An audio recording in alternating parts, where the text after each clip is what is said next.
बस अब आपके फाइनल पेपर बाकी है। एफएमएसएम के एग्जामिनेशन के बाद फ्री होने वाले हैं, राइट।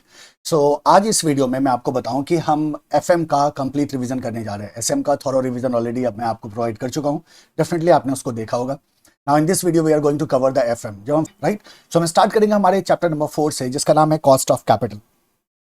कॉस्ट ऑफ कैपिटल की अगर हम बात करें तो that is our chapter number 4। बड़ा इंपॉर्टेंट चैप्टर है।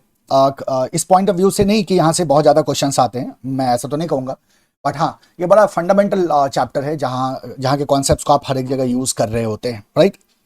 यू नो, जब हम कॉस्ट ऑफ कैपिटल की बात करते हैं तो cost of capital provide the benchmark and based on cost of various capital available in the market the company decides to choose the source. You know what we see when we talk of the cost of capital, हम यही कहते हैं कि whenever a company try to raise some fund, तो हमारे पास different sources available होते हैं। We can raise fund through equity और डेट और प्रेफरेंस शेयर।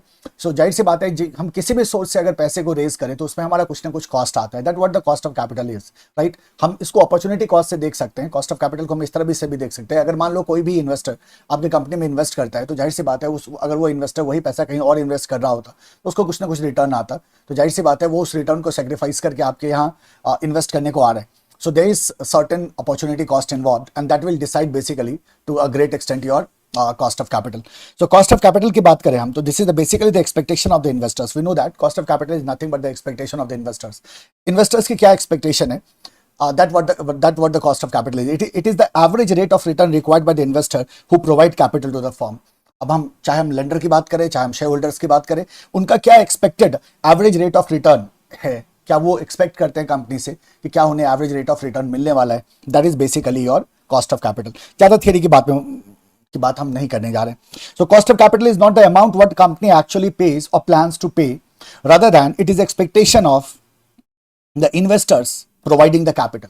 तो इन्वेस्टर्स की क्या एक्सपेक्टेशन है, so that what decides the cost, है ना। तो एज अ कंपनी आप क्या पे कर रहे हैं या क्या आप विलिंगनेस है आप में पे करने की, इससे कॉस्ट डिसाइड नहीं होता। कॉस्ट इस बात से डिसाइड होता है कि जो इन्वेस्टर्स हैं, जो कैपिटल प्रोवाइडर्स हैं, उनकी क्या एक्सपेक्टेशन है, what they want in return.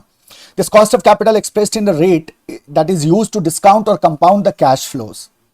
Cost of capital के आधार पे हम क्या करते हैं, अपने कैश फ्लो को कंपाउंड या डिस्काउंट करते हैं। सो ये आपके डिस्काउंटिंग रेट की तरह आप इसको यूज करते हैं। This is also called as cut off rate, hurdle rate या minimum rate of return. This things you already know, right. Cost of capital is used as a benchmark for the following purpose. पहला, evaluating the investment project. जब हम capital budgeting decisions लेते हैं, suppose we have different projects, तो different project की different cash flow होता है, उन कैश फ्लो का हमें प्रेजेंट वैल्यू निकालना होता है, because we have to calculate the NPV and based on the NPV we decide which project we have to choose. तो जब हम एनपीवी कैलकुलेट करते हैं तो जाहिर सी बात है, when we have to calculate the PVCI, the present value of cash inflow, in that case the cash flows, future cash flows will be discounted by that rate, और यही रेट बेसिकली हमारा ओवरऑल कॉस्ट ऑफ कैपिटल होता है, जिसको हम केओ भी कहते हैं या जिसको हम कॉस्ट ऑफ कैपिटल भी कहते हैं। Framing debt policy of the firm. तो हमारा कॉस्ट, हमारे सोर्सेज ऑफ फंड का कॉस्ट क्या है, या हमारा कॉस्ट ऑफ कैपिटल क्या है, या हमारा ओवरऑल कॉस्ट ऑफ कैपिटल क्या है, ये हमारे डेट पॉलिसी को अफेक्ट करता है। एंड लीजिंग प्रपोजल्स को भी एसेस करने में हम इसका इस्तेमाल करते हैं। प्योर थियरी है, बहुत ज्यादा आप यहां से उम्मीद मत करो थियरी के सवाल पूछे जाने का, क्योंकि there is ample of opportunity जहां से क्वेश्चन पूछे जा सकते हैं। इंपॉर्टेंस या सिग्निफिकेंस क्या है कॉस्ट ऑफ कैपिटल का, 3 इंपॉर्टेंस है जिसको ध्यान में रखना है। पहला, सबसे पहला हमने कहा इन्वेस्टमेंट ऑप्शंस को इवैल्यूएट करना, जो अभी आपने सीखा। सेकंड है हमारे पास फाइनेंसिंग डिसीजंस, एंड थर्ड है हमारे पास designing optimum credit policy. So credit policy को डिजाइन करने में, फाइनेंसिंग डिसीजंस लेने में या इवैल्यूएशन ऑफ इन्वेस्टमेंट ऑप्शंस में हम कॉस्ट ऑफ कैपिटल को यूज करते हैं। जब हम इन्वेस्टमेंट ऑप्शंस को इवैल्यूएट करने की बात करते हैं तो अगेन हम वही बात कह रहे हैं कि हम कॉस्ट ऑफ कैपिटल को यूज करते हैं डिस्काउंट करने के लिए हमारे फ्यूचर कैश फ्लो को, जिसके आधार पे हम डिसाइड करते हैं कि हमें कौन सा प्रोजेक्ट को ऑप्ट करना है। फाइनेंसिंग डिसीजन की बात करें, so whenever source of financing needs to be decided, manager would like to choose one with a lower cost of capital. जाहिर सी बात है, हम ऐसे सोर्स को चूज करेंगे जिस सोर्स में हमारा कॉस्ट क्या हो, कम हो, लेकिन हम जानते हैं कि there are certain factors we have to consider. We have to consider the risk, we have to consider control and we have to consider cost. So risk, control and cost, तीनों आधार पे हम डिसाइड करते हैं कि हमें किस source से पैसा उठाना है। तो जाहिर सी बात है, cost of capital is a very important factor when deciding about the financing sources. Optimum credit policy की आप बात करो तो credit period to be allowed to the customers can be done on the basis of comparison of cost, allowing credit and benefit earn by allowing credit period to the customers. तो अगर हम customers को credit period allow करते हैं तो क्यों करते हैं? बेसिकली क्रेडिट पीरियड अलाउ करने का यही तरीका, यही इसके पीछे यही सोच होती है कि हमारी सेल बढ़ेगी। अगर हम कस्टमर को क्रेडिट फैसिलिटी देंगे तो हमारी सेल बढ़ेगी। तो अगर हम क्रेडिट पीरियड अलाउ करते हैं तो हमारा उसमें क्या कॉस्ट आएगा और हम कितना बेनिफिट उससे रीप कर पाएंगे, इसी के आधार पर क्रेडिट पीरियड को डिसाइड किया जाता है। तो जाहिर सी बात है ऑप्टिमम क्रेडिट पॉलिसी को डिसाइड करने में भी आपका कॉस्ट ऑफ कैपिटल क्या होगा, बेनिफिशियल होगा। तो 3 चीजों की बात करते हैं हम जिस पे हमें हेल्प मिलने जा रही है। पहला, इन्वेस्टमेंट ऑप्शंस को इवैल्यूएट करने के लिए, फाइनेंसिंग डिसीजंस लेने के लिए, और credit policy, optimum credit policy को डिसाइड करने के लिए। जब हम कॉस्ट ऑफ कैपिटल को डिटरमिन करने की बात करते हैं तो जाहिर सी बात है you have to calculate something called as WACC, weighted average cost of capital, उसको हम कहते हैं। But since we have different sources of capital, हर एक सोर्स ऑफ कैपिटल के कॉस्ट अलग होते हैं। So we have to learn how to calculate individual cost for all different source of capital, and then we can calculate the weighted average cost of capital. ये chapter इसी के बारे में बात करता है। सबसे पहले हमें देखना है कि हमारे पास किस तरह के फंड अवेलेबल हैं। हमारे पास इक्विटी हो सकता है, हमारे पास डेट हो सकता है, प्रेफरेंस शेयर हो सकता है, रिटेन अर्निंग्स हो सकते हैं। ये 4 मेजर सोर्सेज होते हैं जिसको हम लेके चलेंगे। इन चारों मेजर सोर्सेज के हमें कॉस्ट को कैलकुलेट करने का सीखना होगा। They are different methods what we have to see. और फिर इन चारों की जब हम कॉस्ट कैलकुलेट कर लेते हैं तो इन्हीं के कॉस्ट को हम यूज करके weighted average cost of capital calculate करते हैं, which is basically called as cost of capital of the company या overall cost of capital company, denoted by KO और KW, राइट। सो हमारे पास क्या क्या सोर्सेज है हमारे पास? सो सबसे पहला हो गया डिबेंचर, सेकंड हो गया प्रेफरेंस शेयर, थर्ड हो गया इक्विटी, एंड फोर्थ हो गया retained earning. As I told you कि this chapter is a foundation for various other chapters, because cost of capital की जरूरत आपको डिफरेंट चैप्टर्स में हो रही होती है, तो इसीलिए इसकी अंडरस्टैंडिंग होनी बहुत जरूरी है। हम स्टार्ट करेंगे सबसे पहले सोर्स से। सबसे पहले हमारे पास क्या है? डिबेंचर।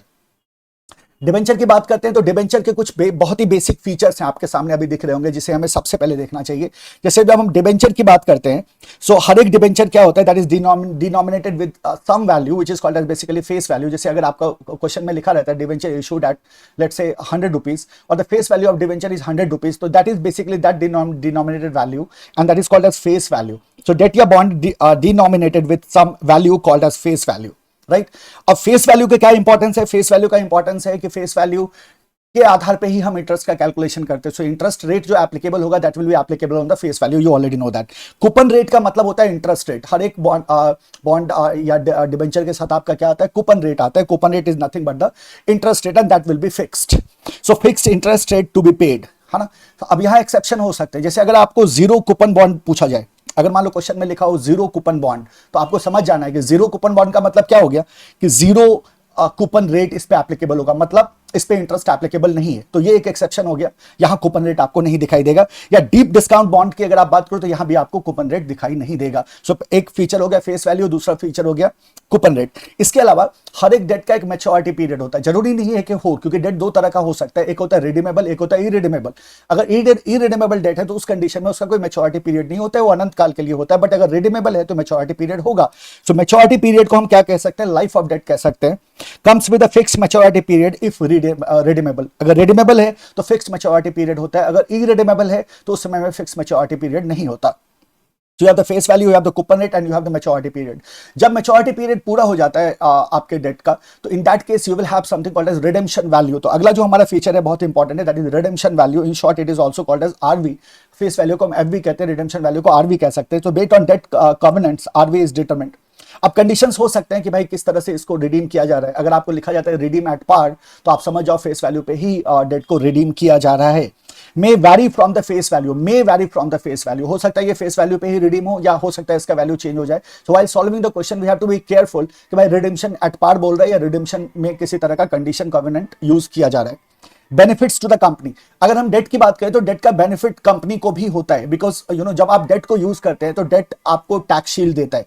डेट आपको टैक्स शील्ड क्यों देता है? जब हम बात करते हैं जब आप इनकम स्टेटमेंट देते हो, you have the sales minus variable cost, you get the contribution minus fix cost, you get the EBIT minus interest. So अब you are paying interest before paying the taxes. Interest आप किस पे पे कर रहे हैं? डेट पे पे कर रहे हैं। तो दैट इज व्हाई आप देखोगे डेट आपको क्या दे रहा है? इंटरेस्ट टैक्स शील्ड दे रहा होता है। So interest paid saves the tax liability, right. So ये भी आपका एक बेनिफिट है। जहां तक टाइप्स का सवाल है, 2 मेजर टाइप्स होते हैं हमारे पास, redeemable and irredeemable. There are different types of debt, we don't have to get into that.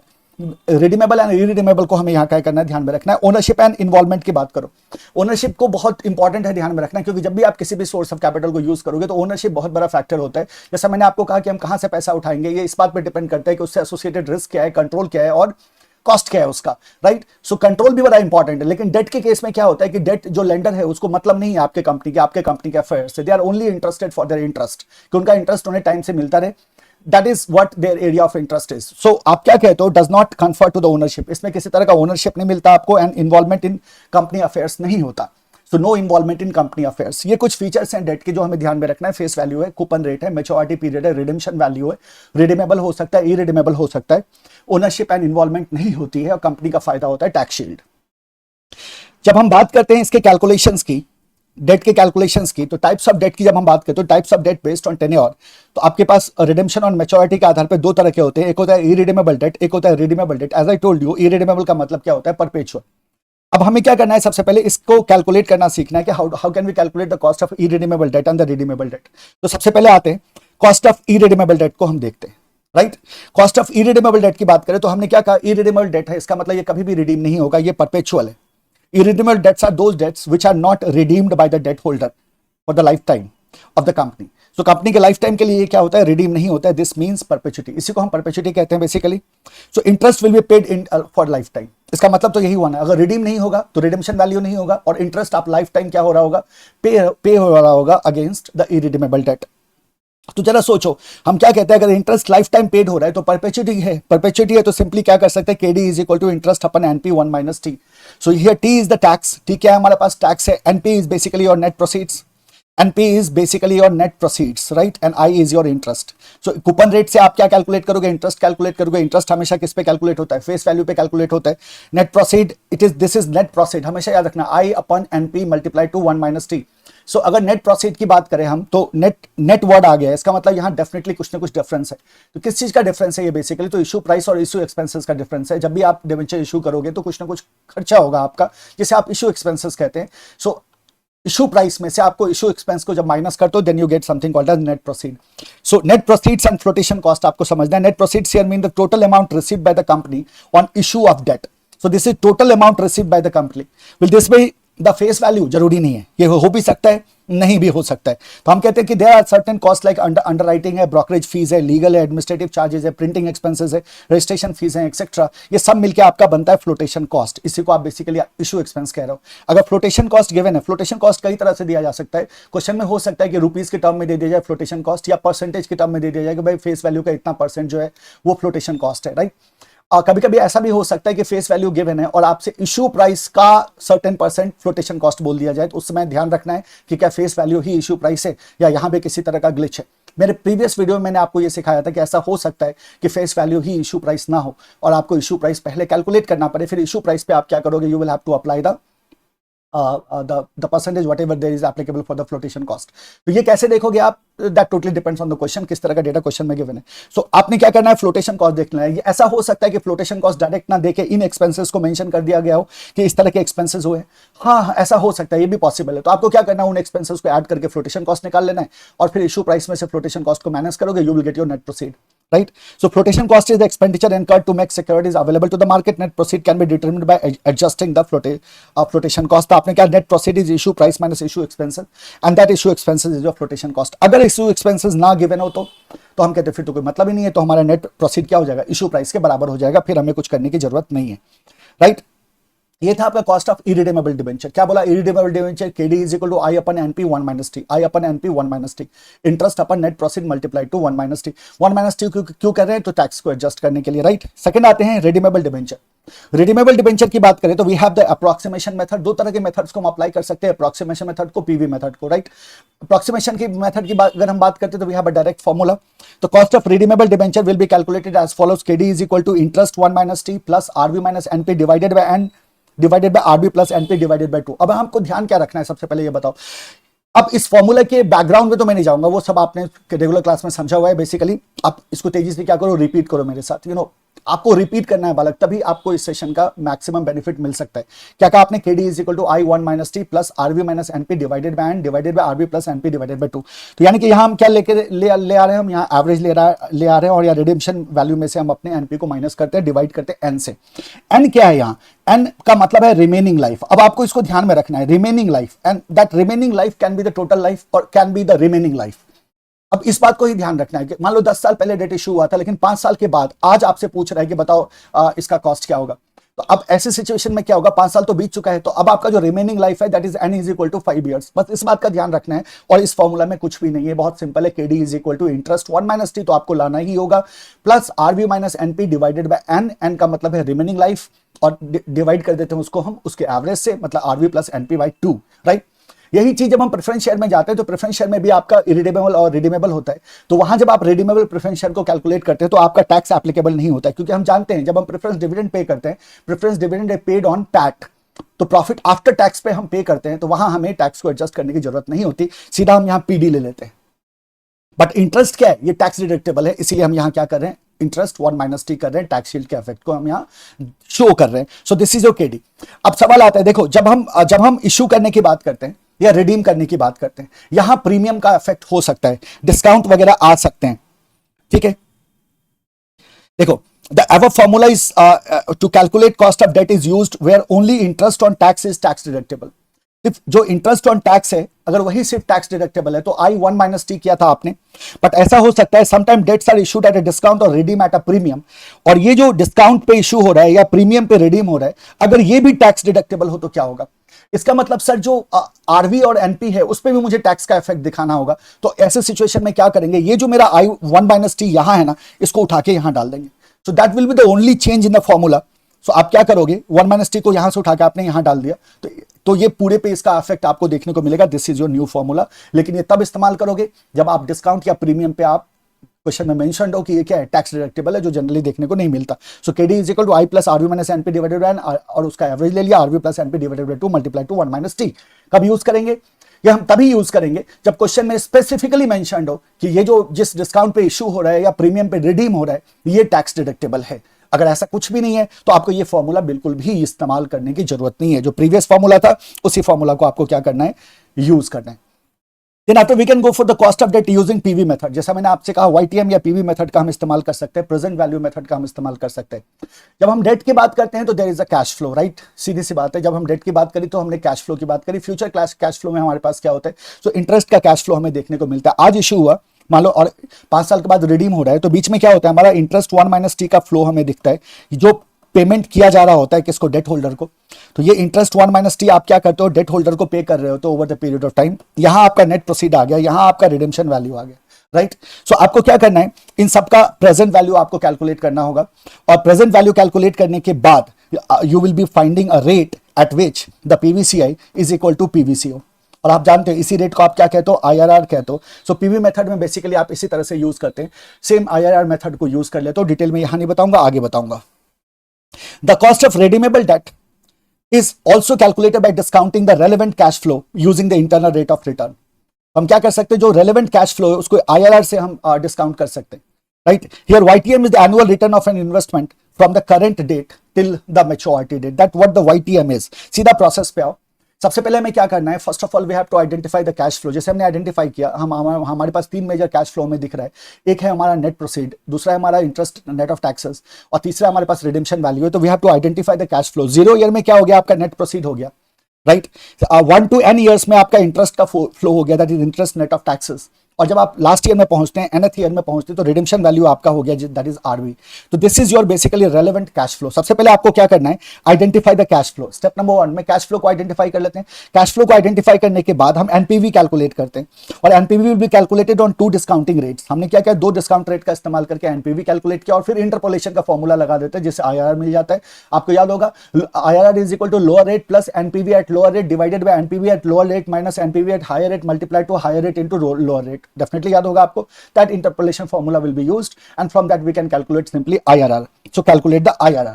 This is the way how we calculate cost of debt based on what, present value method। तो sir क्या present value methods पूछा जाता है क्या? हाँ पूछा जाता है, बिल्कुल पूछा जाता है। ऐसा नहीं कि प्रेजेंट वैल्यू मेथड नहीं पूछा जाता है, स्पेसिफिकली एग्जाम के क्वेश्चन में मेंशन कर देंगे कि PV मेथड का यूज करना कॉस्ट ऑफ डेट को कैलकुलेट करने के लिए। उस कंडीशन में आपको क्या करना होगा, you will have to calculate the IRR, और जो IRR आप कैलकुलेट करोगे ना वही आपका कॉस्ट ऑफ डेट हो जाएगा। IRR कैलकुलेट करने का तरीका बहुत सिंपल है। जो कैश फ्लो है उस कैश फ्लो को आइडेंटिफाई करते हैं। डिबेंचर के केस में हमारे पास 3 मेजर एलिमेंट्स दिखाई देते हैं, एक नेट प्रोसीड होता है, एक इंटरेस्ट नेट ऑफ टैक्सेस होता है, एक रिडेम्पशन वैल्यू होता है।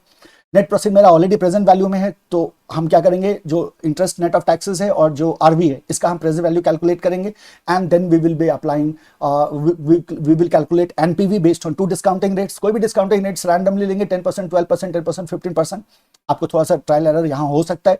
Once it is done we will apply the interpolation formula and will find out the IRR. वही आईआरआर हमारा क्या हो जाएगा, केडी हो जाएगा। So you know that very well, right. आगे बढ़ो।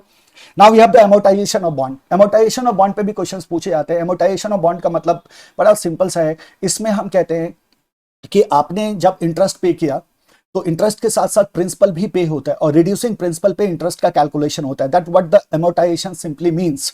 सो a bond may be amortized every year, that is principal is repaid every year rather than at maturity.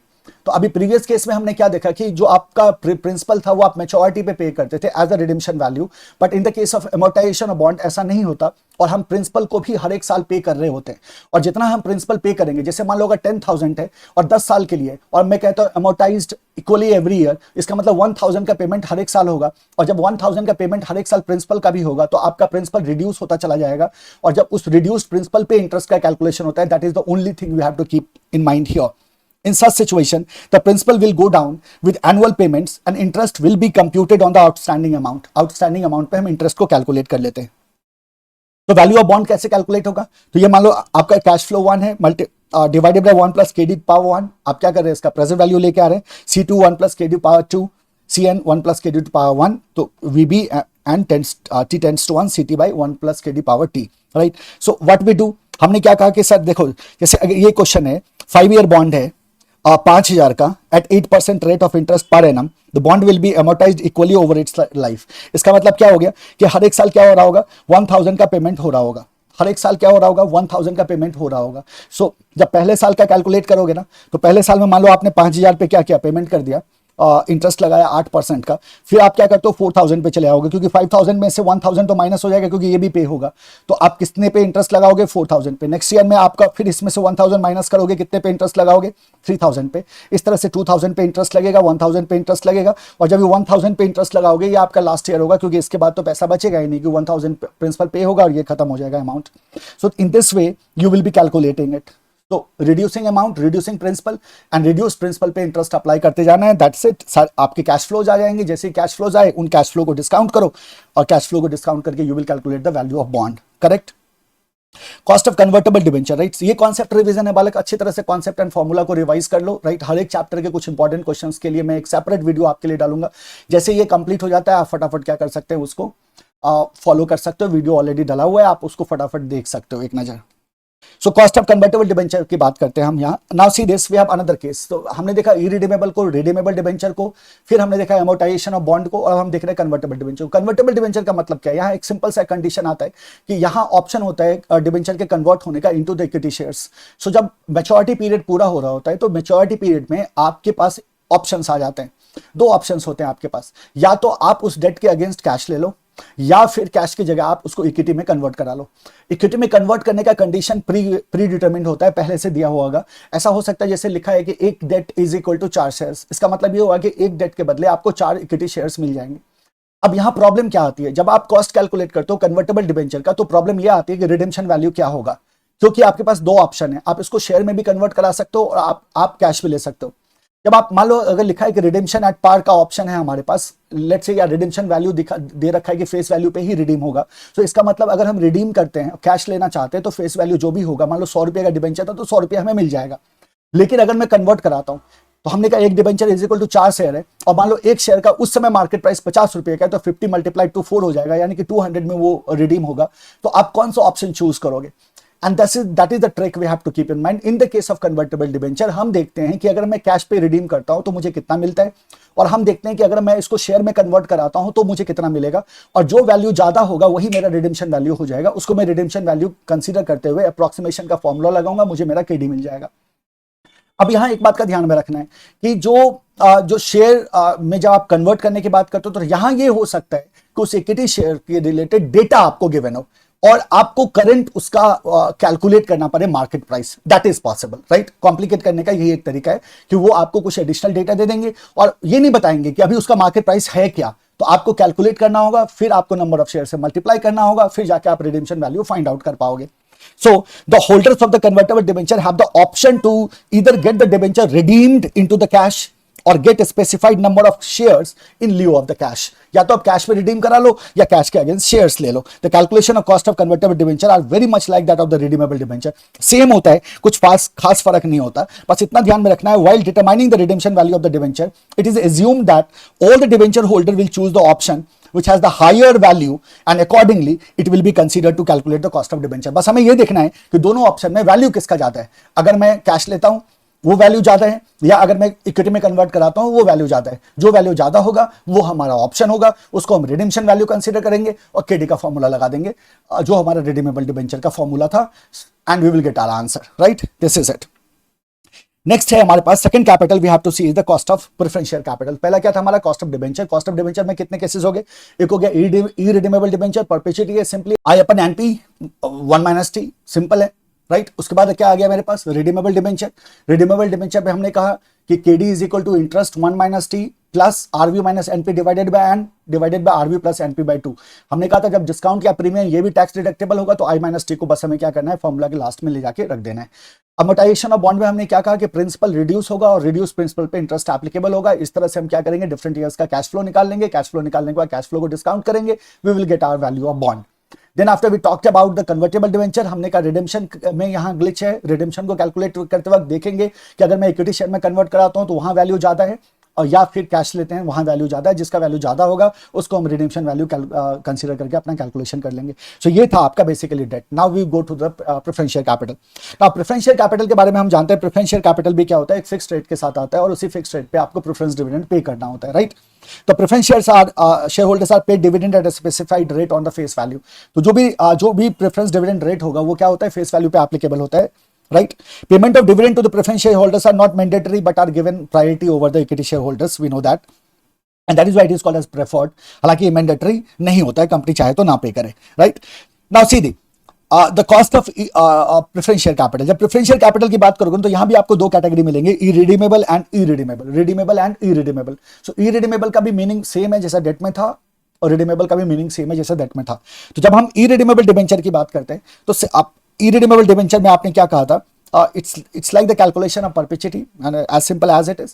So आप क्या कहते हो sir, cost of irredeemable preference share हमारे not debenture, sorry अगर debenture मुझसे निकला हो तो cost of irredeemable preference share की अगर हम बात करते हो तो KP is equal to PD upon P not. 1 minus T यहाँ नहीं आएगा क्योंकि हम प्रेफरेंस डिविडेंड की बात कर रहे हैं, डिविडेंड पैट पे एप्लीकेबल होता है, तो 1 माइनस टी का यहाँ कोई मतलब नहीं है। तो जब हम परपेचुइटी का फॉर्मूला ये सिंपली क्या कहा हमने, पीडी अपन पी नॉट। तो PD is your preference dividend, P not is your current market price. तो हमने क्या कहा, या फिर P not is your net proceed. So PD upon P not, this is our formula जिससे हम क्या कर सकते हैं, इरिडीमेबल को कैलकुलेट कर सकते हैं। P not is the net proceed from the issue of the preference shares and PD is the annual preference dividend. PD क्या है हमारा, एनुअल प्रेफरेंस डिविडेंड है।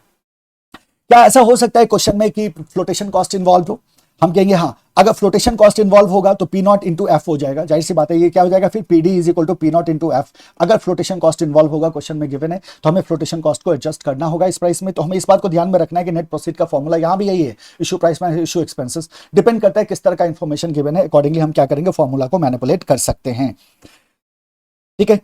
देखो, if issue price is not given, then the students can assume it be equal to the current market price. अब ध्यान में रखना है, why I said the P naught is equal to net proceed or the current market price, क्योंकि अगर आपका issue price given नहीं है तो current market price given है, तो current market price के equal आपको क्या रख लेना है, आपको value रख लेना है किसका, P naught का, राइट। और अगर फ्लोटेशन कॉस्ट ना हो तो हम तो जानते हैं फिर उसको जीरो कंसीडर करते हुए आगे बढ़ जाएंगे, फ्लोटेशन कॉस्ट नहीं है तो नहीं है ना।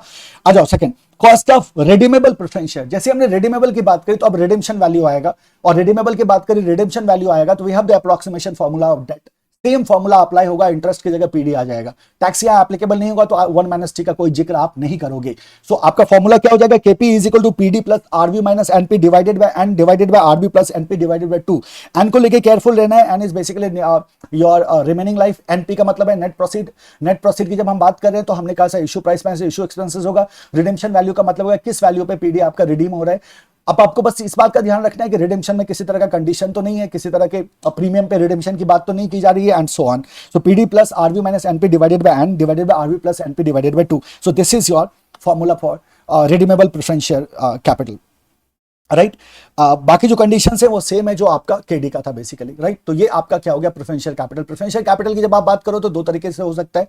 इट में बी इरिडीमेबल, इट में बी रिडीमेबल. अगर ये इरिडीमेबल है तो सेम फॉर्मूला यूज करते हैं जो डेट का है, बस 1 माइनस टी को नहीं रखते हैं. So it will become PD upon P not, जहां पी नॉट क्या है मेरा, issue price minus issue expenses, that is our net profit, और P not may be the current market price depending upon the question, right. और जब हम redeemable preferential की बात करते हैं तो सेम फॉर्मूला यूज करते हैं जो हमने डेट में यूज किया था, बस हम 1 माइनस टी को हटा देते हैं क्योंकि उसकी जरूरत हमें यहाँ है नहीं, और इंटरेस्ट की जगह पीडी आ जाएगा. So PD plus RV minus NP divided by N divided by RV plus NP divided by 2, that is the formula of KP, right, as far as redeemable preferential capital is concern. चलते हैं तीसरे पे. तीसरा हमारे पास है equity share capital. जब debenture की बात करें और प्रेफरेंशियल की बात करें तो दोनों का एक प्री डिटरमिन्ड रेट था. डिबेंचर के केस में हमारे पास कूपन रेट था, और प्रेफरेंशियल कैपिटल में जो प्रेफरेंस डिविडेंड का रेट है वो प्री डिटरमिन्ड होता है, प्री फिक्स्ड होता है. आप दो ना दो, वो मैंडेटरी है नहीं है, वो अलग बात है, बट ये प्री फिक्स्ड रेट के साथ आता है. बट इक्विटी के केस में ऐसा नहीं होता. इक्विटी बहुत सारे फैक्टर से अफेक्ट होता है, right. So just like any other source of finance, cost of equity is expectation of equity share holder. इसमें कोई दो राय की बात नहीं. हमने शुरू में ही कहा था कॉस्ट ऑफ कैपिटल का मतलब ये है कि जो प्रोवाइडर ऑफ कैपिटल है उसके एक्सपेक्टेशन क्या है, वो क्या average rate of return expect कर रहा है अपने कैपिटल पे. सो that is the expectation of the equity shareholders. We know that the value is performance divided by the expectation. इसको हमेशा याद रखना, value is performance divided by the expectation. Value is equal to performance by expectation. क्योंकि इसी formula पे आपका सारा का सारा कॉस्ट का फॉर्मूला आधारित है. So value is equal to performance divided by the expectation. So here performance means the amount paid by the company to the investors. So आप कंपनी कितना अमाउंट पे कर रही है, जैसे आपने प्रेफरेंशियल के केस में आपने कहा पीडी पे कर रही है, right, like interest, dividend, redemption prices etcetera. In case of debenture and preference shares, amount of interest or dividend is fixed, but in the case of equity share, it is uncertain. That is the idea basically. It is uncertain, right? इसी की वजह से हम कहते हैं कि there will be multiple methods through which the cost of equity can be calculated. So अब therefore there is not a single method. है ना, कोई एक मेथड नहीं है, मल्टीपल मेथड है, you know that. अब जरा देखो हमारे पास टोटल कितने मेथड्स हैं, 5 मेथड्स हैं. इन पांचों मेथड्स को हमें समझने की जरूरत होती है. अब बहुत सिंपल तरीका है इन पांचों मेथड को हमें ध्यान में रखने का. देखिए सबसे पहला मेथड है हमारे पास dividend price approach. Dividend price approach का इस्तेमाल तब करते हैं जब डिविडेंड कांस्टेंट होता है. दूसरा हमारे पास है earning price approach. Earning price approach का इस्तेमाल तब करते हैं जब ईपीएस कांस्टेंट होता है. तीसरा हमारे पास है ग्रोथ अप्रोच. ग्रोथ अप्रोच का इस्तेमाल तब करते हैं जब हमारा डिविडेंड ग्रो कर रहा होता है but at a certain rate, right, at a fixed rate. तो हम क्या करते हैं, ग्रोथ अप्रोच का इस्तेमाल कर लेते हैं. रियलाइज्ड यील्ड अप्रोच का मतलब है जब हम पास्ट डेटा को यूज कर रहे होते हैं, पास्ट ट्रेंड के आधार पे हम अपने करंट कॉस्ट ऑफ इक्विटी को कैलकुलेट करते हैं, that is called as realised yield approach. और जब रिस्क को फैक्टर एज अ फैक्टर हम कंसीडर करते हैं, in that case we have the capital asset pricing model. तो ये टोटल 5 मेथड है आपके पास. अगर डिविडेंड कांस्टेंट होगा, देखते चलो फटाफट. If dividend is expected to be constant, अगर डिविडेंड कांस्टेंट होगा तो dividend price approach. If EPS expected to be constant, अगर आपका ईपीएस कांस्टेंट होगा तो earning price approach. Dividend constant, dividend price approach. Earning constant, earning price approach. If dividend and earnings are expected to grow at a constant rate, अगर ये constant rate से बढ़ रहा है तो ग्रोथ अप्रोच हो गया, इसको गॉर्डन्स मॉडल भी कहते हैं. और जब फोरकास्ट करना डिफिकल्ट हो तो हम क्या करते हैं, रियलाइज्ड यील्ड अप्रोच का इस्तेमाल करते हैं, यानी कि पास्ट डेटा के आधार पर हम अपना कैलकुलेशन करते हैं. और जब आप रिस्क लेके आते हो तो रिस्क को हम कैलकुलेट करने के लिए सीएपीएम का इस्तेमाल कर लेते हैं. तो ये इस तरह से आपके पास क्या हो गए, 5 मेथड्स हो गए, 5 मॉडल्स हो गए. पांचों मॉडल से आप कॉस्ट ऑफ इक्विटी को कैलकुलेट कर सकते हो. हम वन बाय वन देखेंगे. सबसे पहला हमारे पास है डिविडेंड प्राइस अप्रोच. जब आप डिविडेंड प्राइस अप्रोच की बात करते हो, इसको डिविडेंड वैल्यूएशन मॉडल भी कहा जाता है. This model assumes that the dividend per share is expected to remain constant forever. तो डिविडेंड पर शेयर जो आपका है, डीपीएस जो है, that will be remain constant. Dividend क्या रहेगा आपका, रिमेन. आप जानते हो डिविडेंड पर शेयर क्या होता है, तो जो हम डिविडेंड पे कर रहे हैं उसको नंबर ऑफ शेयर से डिवाइड कर देंगे, हमारा डिविडेंड पर शेयर निकल के आ जाएगा, राइट. जैसे हमने कहा कि suppose we have certain earning available for equity share holder, हमारे पास कुछ ईएएसएच बचता है. ईएएसएच कहां बचता है, तो हमने कहा sir we have the EBIT. EBIT से हमने क्या कर दिया, इंटरेस्ट पे कर दिया. इंटरेस्ट पे करने के बाद हमें मिल गया ईबीटी. ईबीटी से हमने टैक्स हटाया. टैक्स हटाने के बाद हमें क्या मिल गया, पीएटी या EAT, earning after tax. Earning after tax में से हमने प्रेफरेंस डिविडेंड पे कर दिया, तो हमारे पास बच गया earning available for equity share holder. ये इक्विटी शेयर होल्डर का अर्निंग अवेलेबिलिटी है. मान लो 50% डिविडेंड पॉलिसी है, इसका मतलब इसका 50% हम क्या करते हैं, डिस्ट्रीब्यूट कर देते हैं, और 50% हम क्या कर लेते हैं, रिटेन कर लेते हैं. तो ये जो भी अमाउंट होगा, मान लो ये 100 रुपीज है हमारे पास, इसका 50% हमारे पास कितना हो गया, 50 रुपीज हो गया. इसका मतलब 50 रुपीज टोटल डिविडेंड जो हम इक्विटी शेयर होल्डर में डिवाइड करने जा रहे हैं. और मान लो टोटल नंबर ऑफ शेयर्स हमारे पास 5 है या 10 है हमारे पास total number of equity shares, तो 50 डिवाइडेड बाय 10 हो जाएगा, यानी कि 5 रुपए का डिविडेंड हम क्या कर रहे हैं, पे कर रहे हैं. That will be said as the dividend per share. You know that very well, right. Here cost of equity capital is computed by dividing the expected dividend by market price as per the follows. क्या करते हो, K is equal to D upon P nought. D क्या है मेरा, D is the expected dividend. D क्या है मेरा, expected dividend है, और K is the cost of capital, cost of equity, and P not is your market price of the equity. P not क्या है आपका, this is the market price. D क्या है आपका, एक्सपेक्टेड डिविडेंड है. के क्या है आपका, कॉस्ट है. नाउ डी जो है that is expected dividend, this is called as D one upon P nought, और इसको हमेशा डी वन ही रखना दिमाग में. K is equal to D one upon P nought. D जो है वो एक्सपेक्टेड डिविडेंड है. डी जो है वो एक्सपेक्टेड डिविडेंड है. देखो लास्ट पेड डिविडेंड लिखाओ, रिसेंटली पेड डिविडेंड लिखाओ, डिविडेंड पेड लिखाओ, ट्रेडिशनली डिविडेंड पेड लिखाओ, कुछ भी ऐसा लिखाओ जिससे ये पता चल रहा हो कि ये दिया गया है ना, अभी दिया गया है, पहले दिया गया है, ये दिया गया है. अगर ऐसा कुछ आपको इंप्रेशन आता है जो रिसेंटली पेड की बात की जा रही है, लास्ट पेड की बात की जा रही है ना, कंपनी इज पेइंग की बात की जा रही है, तो वो होता है बेसिकली आपका डी नॉट. डी नॉट और डी वन होता है नेक्स्ट एक्सपेक्टेड डिविडेंड, जो हमारा अगला एक्सपेक्टेड डिविडेंड है, and that is your D one. Question में क्या करते हैं generally, they give you the D nought and then they give you the growth rate. जो आप ग्रोथ मॉडल में देखोगे तो आपको क्या करना होता है, डी वन को कैलकुलेट करना पड़ता है, और D one is equal to D nought one plus growth rate आप लगाओगे, then you will get the D one. Right, तो आपको क्या करना होगा, ये फॉर्मूला यूज करके डी वन को कैलकुलेट करना होगा. तो हमें याद रखना है D one upon P nought होता है, डी वन जो है आपका नेक्स्ट एक्सपेक्टेड डिविडेंड है. तो D is equal to expected dividend also written as D one. ये क्या है मेरा, डी वन है. Right, so K is equal to D one upon P not. ये कैसे डी वन, अगर डी नॉट होगा डी वन कैसे कैलकुलेट करेंगे, वो तो ग्रोथ का मामला है, वहां देखेंगे. सेकेंड आ जाओ, हमारे पास क्या है, अर्निंग प्राइस अप्रोच है. अर्निंग प्राइस अप्रोच में हमने क्या कहा था कि the earning of the company are को related with the market price of its shares. जाहिर सी बात है, तभी ये अप्रोच बनेगा. So K is equal to E upon P, जहां ई क्या है मेरा, दैट इज योर ईपीएस, और पी क्या है मेरा, दैट इज योर एमपीएस. यानी कि ये आपका मार्केट प्राइस पी है और अर्निंग पर शेयर आपका क्या हो गया, ईपीएस हो गया. So EPS upon MPS is के. राइट, आपको ऐसा ही कुछ फॉर्मूला याद आ रहा होगा कि हमारे पास एक प्राइस अर्निंग रेशियो होता है. सो प्राइस अर्निंग रेशियो में क्या होता है, पहले प्राइस आ जाता है यानी कि एमपीएस, न्यूमरेटर पे प्राइस आ जाता है, और डिनोमिनेटर पे मेरा ई आ जाता है यानी कि ईपीएस आ जाता है. तो इसीलिए इसको प्राइस अर्निंग रेशियो कहा जाता है. तो we have the MPS by EPS is equal to P. तो अगर मैं पी और के में रिलेशन आपसे पूछूं तो क्या बोल दोगे आप, K is equal to one upon P. अब ये रिलेशन आपको याद रखना है. क्यों ये रिलेशन याद रखना है, कि ऐसा हो सकता है कि पी गिवन हो और के और एमपीएस ईपीएस के बारे में थोड़ी बहुत जानकारी हो, and you have to calculate the K. ऐसा हो सकता है. सो आपको क्या करना है, इसको ध्यान में रखना है, इस रिलेशन को, K is equal to one upon P या P is equal to one upon K. Right, क्योंकि K is equal to EPS by MPS earning price approach में, और पी जो होता है that is basically MPS by EPS. There is a relation between these two. Right, other third we have the growth approach और Gordon's model. हमने क्या कहा, जब एक कांस्टेंट रेट से ग्रो कर रहा हो तो उस कंडीशन में हम ग्रोथ अप्रोच का इस्तेमाल करते हैं. So K is equal to D one upon P not plus G. आप जानते हो डी वन क्या है, नेक्स्ट एक्सपेक्टेड डिविडेंड है. We have the P not, the current market price, and the G is the growth rate. Right, G को calculate करने का simple सा तरीका है, G is equal to B into are.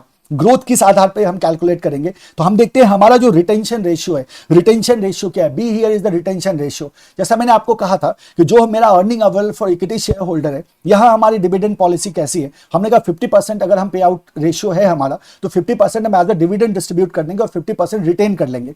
तो जो हमने रिटेन किया, जाहिर सी बात है हम उसे कहीं ना कहीं इन्वेस्ट करते हैं, तो जो रिटेन किया उसको रिटेन्ड अर्निंग कहते हैं. That retained earning will be invested somewhere. तो उस रिटेन्ड अर्निंग पे मेरा रिटर्न ऑन इक्विटी क्या है, तो उस पे हम अपने आरओई को देखते हैं, and that is basically your rate of return. So R here is the rate of return, B here is the retention ratio. इन दोनों को मल्टीप्लाई करोगे, you will get your growth rate, and that growth rate will be added here. So K is equal to D1 upon P naught plus G. K is equal to D1 upon P naught plus G. ये कौन सा model है मेरा, ये growth model है. बड़ा interesting formula है और बड़ा वाइटल फॉर्मूला है. मेजॉरिटी ऑफ केसेस में आप यही यूज कर रहे होगे. So K is equal to D1 upon P naught plus G. Right? So P naught is the current market price per share. D1 is D naught 1 plus G. मैंने आपको पहले भी बताया था. G is equal to the constant rate of dividend. Correct?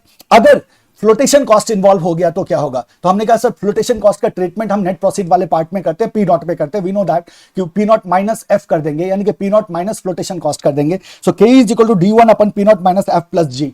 Right, so you have to be careful. बड़ा मजेदार बात है ना कि फॉर्मूला बहुत कॉम्प्लिकेटेड नहीं है, फॉर्मूला बहुत ईजी है, कॉन्सेप्ट बहुत ईजी है, बट ये जो मैनिपुलेशन ऑफ फॉर्मूला है ना, this is something which is very important, and for that purpose you have to be very very active. और प्रैक्टिस बहुत हद तक मायने रखता है कि आपने कितना प्रैक्टिस पहले किया हुआ है. राइट, आगे बढ़ते हैं. क्या कहा हमने, एस्टिमेशन कैसे कर देते हैं, तो G is equal to B into R से एस्टिमेशन कर देते हैं, growth is equal to B into R. Correct, आगे बढ़ो। The next one is the realised yield approach, ये हमारा फोर्थ मेथड है। इसके बाद हमारा क्या आएगा, CAPM आएगा। तो we have to see the realised yield approach. So realised yield approach क्या कहता है, according to this approach the average rate of return realised in the past few years is historically regarded as the expected return in the future. जो average rate of return है जो realise किया गया in the past few years, उसको हम consider करते हैं as the expected return in the future. It computes cost of equity based on the past record of dividend actually realised by the equity share holders. This approach provide a single mechanism of calculating cost of equity. It has unrealistic assumptions as well. Like risk की अगर हम बात कर लें, risk इसका कहना है इस अप्रोच का कि रिस्क सेम रहेगा, that is a kind of unrealistic assumption। Share holders continue to expect the same rate of return, ऐसा भी नहीं होता, ये भी अनरियलिस्टिक assumption है। And the reinvestment opportunity cost of the shareholder is same as the realized yield, right? इन सब चीज़ों पे हमें इतना ध्यान नहीं देना है। सो रियलाइज यील्ड अप्रोच में we consider the past record, और जो पास्ट रिकॉर्ड है डिविडेंड्स का, उसी के आधार पे we calculate the current cost of equity. ठीक है, इसमें एक क्वेश्चन को मेरे ख्याल से आपको देख लेना चाहिए तो थोड़ी सी क्लैरिटी आ जाएगी। क्वेश्चन नंबर 16 को हम देखने जा रहे हैं। Calculate the cost of equity from the following data using realised yield approach. क्या क्या डेटा आपका दिया हुआ है, देखो हमें क्या करना है, हमें के को कैलकुलेट करना है। कौन सा अप्रोच यूज करना है, रियलाइज्ड यील्ड अप्रोच को। सो आपका डिविडेंड पर शेयर गिवन है, for year 1 it is 1, year 2 में 1, 3 में 120, 4 में 1.25 एंड 5 में 1.15। दीज आर द डिविडेंड्स पर शेयर एंड प्राइस पर share is also is given and that is given at the beginning. At the beginning price पर share क्या है, 9 रुपीज है, 9.75 है, 11.50 है। सो इसका मतलब क्या हुआ कि आपका जो एट द बिगनिंग कहने का मतलब क्या हो गया कि this is your P not, ये हमारा क्या है, पी नॉट है। So this information is given और we have to use this information to find the K. हमें क्या करना होगा, के को फाइंड करना होगा, राइट। सो बहुत क्लियर कट केस है that we will have to you calculate the average. देखो यही क्वेश्चन है, calculate the cost of equity from the following data using realised yield approach. So how we solve it, देखो in this question we first calculate the yield for the last 4 years। 4 साल का हमें क्या करना होगा, yield calculate करना होगा। then we can calculate the geometric mean। आप अरिथमेटिक मीन यूज करो, geometric mean यूज करो, और वो जो मीन होगा वही आपका क्या हो जाएगा, कॉस्ट हो जाएगा। तो जो लास्ट 4 years है इसका हमें क्या करना होगा, we have to calculate the yield। and how can we calculate the yield, that is d1 plus p1 upon p not. Same formula हम यूज करते हैं।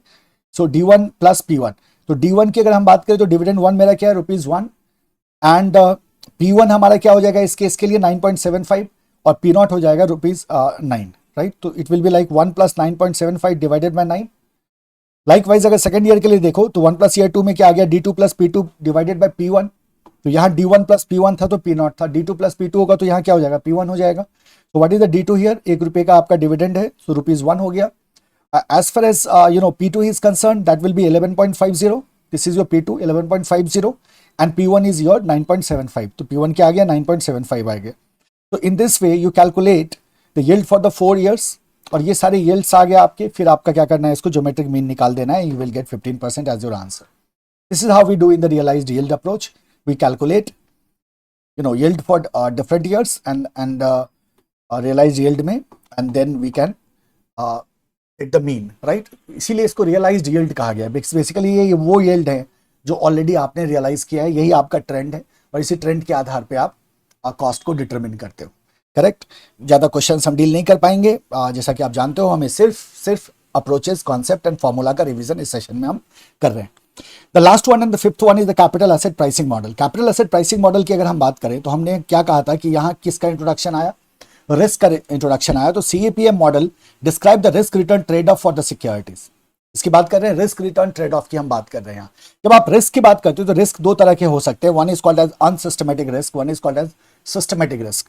आपका जो अनसिस्टमेटिक रिस्क है, this risk is basically concern with the company specific risk है, right. Company specific risk है जो company के परफॉर्मेंस से रिलेटेड है। This is related with the company performance. तो अगर कंपनी से रिलेटेड रिस्क है और कंपनी परफॉर्मेंस से रिलेटेड रिस्क है, इसका मतलब इस रिस्क को आप मैनेज कर सकते हो। This risk can be eliminated, this risk can be reduced. Because these risk are basically concern with your company, with your operations. इसको कहा जाता है अनसिस्टमेटिक रिस्क, और चूंकि आप इसे रिड्यूस कर सकते हैं, एलिमिनेट कर सकते हैं, डाइवर्सिफाई कर सकते हैं, that is why it is also called as diversifiable risk, right? This type of risk can be reduced or eliminated by diversification of the security portfolios. Systematic risk की अगर हम बात करें, जो सेकंड कैटेगरी ऑफ रिस्क है हमारा, this risk is basically concern with the market, market specific risk है ये, right? Macro economic related risk है ये। तो ये जो मार्केट और मैक्रो इकोनॉमिक रिलेटेड रिस्क हैं, this risk can not B diversified, इसीलिए इसको नॉन डाइवर्सिफाइबल रिस्क कहा जाता है। जैसे गवर्नमेंट की पॉलिसी की वजह से जो रिस्क आ रहा है, आप इसको कैसे डाइवर्सिफाई कर लोगे? नहीं कर पाओगे ना, राइट? इन्फ्लेशन जो है, इसको भी आप डाइवर्सिफाई नहीं कर पाओगे। इंटरेस्ट रेट की बात करो, इसको भी आप डाइवर्सिफाई नहीं कर पाओगे। तो नॉन डाइवर्सिफाइबल रिस्क इसको कहा गया है, that is your systematic risk. जब हम बात करते हैं CAPM की, या जब आप इन्वेस्टर्स की बात करो, as diversifiable risk can be eliminated by an investor through diversification, non diversifiable risk is the risk which can not be eliminated. Therefore a business should be concerned as per CAPM method solely with non-diversifiable risk। ये किस पे concentrate करते हैं? non-diversifiable risk पे, because these risks cannot be reduced or eliminated। right? diversifiable को तो आसानी से eliminate किया जा सकता है। तो जब हम बात करते हैं CAPM मॉडल की, तो CAPM मॉडल में हम KE को कैलकुलेट करते हैं as KE is equal to RF plus RM minus RF multiplied to beta, right? So what is this RF, RM and beta? So आपका जो बीटा है, दिस बीटा इज बेसिकली, इसको हम बीटा कोएफिशिएंट बुलाते हैं, this is beta coefficient. Your RM is basically rate of return on market portfolio, और जो आपका RF है, that is basically your risk free rate. So KE is equal to RF plus RM minus RF into beta, ठीक है? RM, RF ये सब मैंने आपको रेगुलर क्लास में थोड़ा समझाया, यहां हम बहुत शॉर्ट रहने वाले हैं। सो क्या बोलोगे? KE is equal to RF plus RM minus RF multiplied to beta. Generally यहां से क्वेश्चंस आते हैं, राइट? और जब यहां से क्वेश्चन आते हैं, तो अब आपको बस एक बात को ही यहां खास करके ध्यान में रखने की जरूरत होगी। बीटा गिवन होगा आपको, RM, RF गिवन होगा, और KE आपको कैलकुलेट करने को देगा। कभी कभी किसी किसी क्वेश्चन में क्या हो सकता है कि RM माइनस RF गिवन हो, तो बस इस बात को लेके केयरफुल रहना है कि RM, RF अलग अलग से गिवन है या RM माइनस RF करके उन्होंने कुछ दे दिया है हमें। So that what you have to be careful of, otherwise कोई दिक्कत नहीं है। यानी कि ऐसा होगा कि rate of return on market portfolio and risk free rate ऐसा ना दे के वो ऐसा कर दे कि भाई रिस्क फ्री रेट मान लो 7% का बता दिया, रिस्क फ्री रेट मान लो 7% का बता दिया, उन्होंने कहा रिस्क फ्री रेट 7% का है, और जो रिस्क मार्केट रिस्क प्रीमियम है, ऐसा क्वेश्चन में मेंशन कर दिया कि मार्केट रिस्क प्रीमियम जो है वो 3% का है। तो जैसे ही मार्केट रिस्क प्रीमियम बोला, तो मार्केट रिस्क प्रीमियम बेसिकली हम RM माइनस RF को कहते हैं।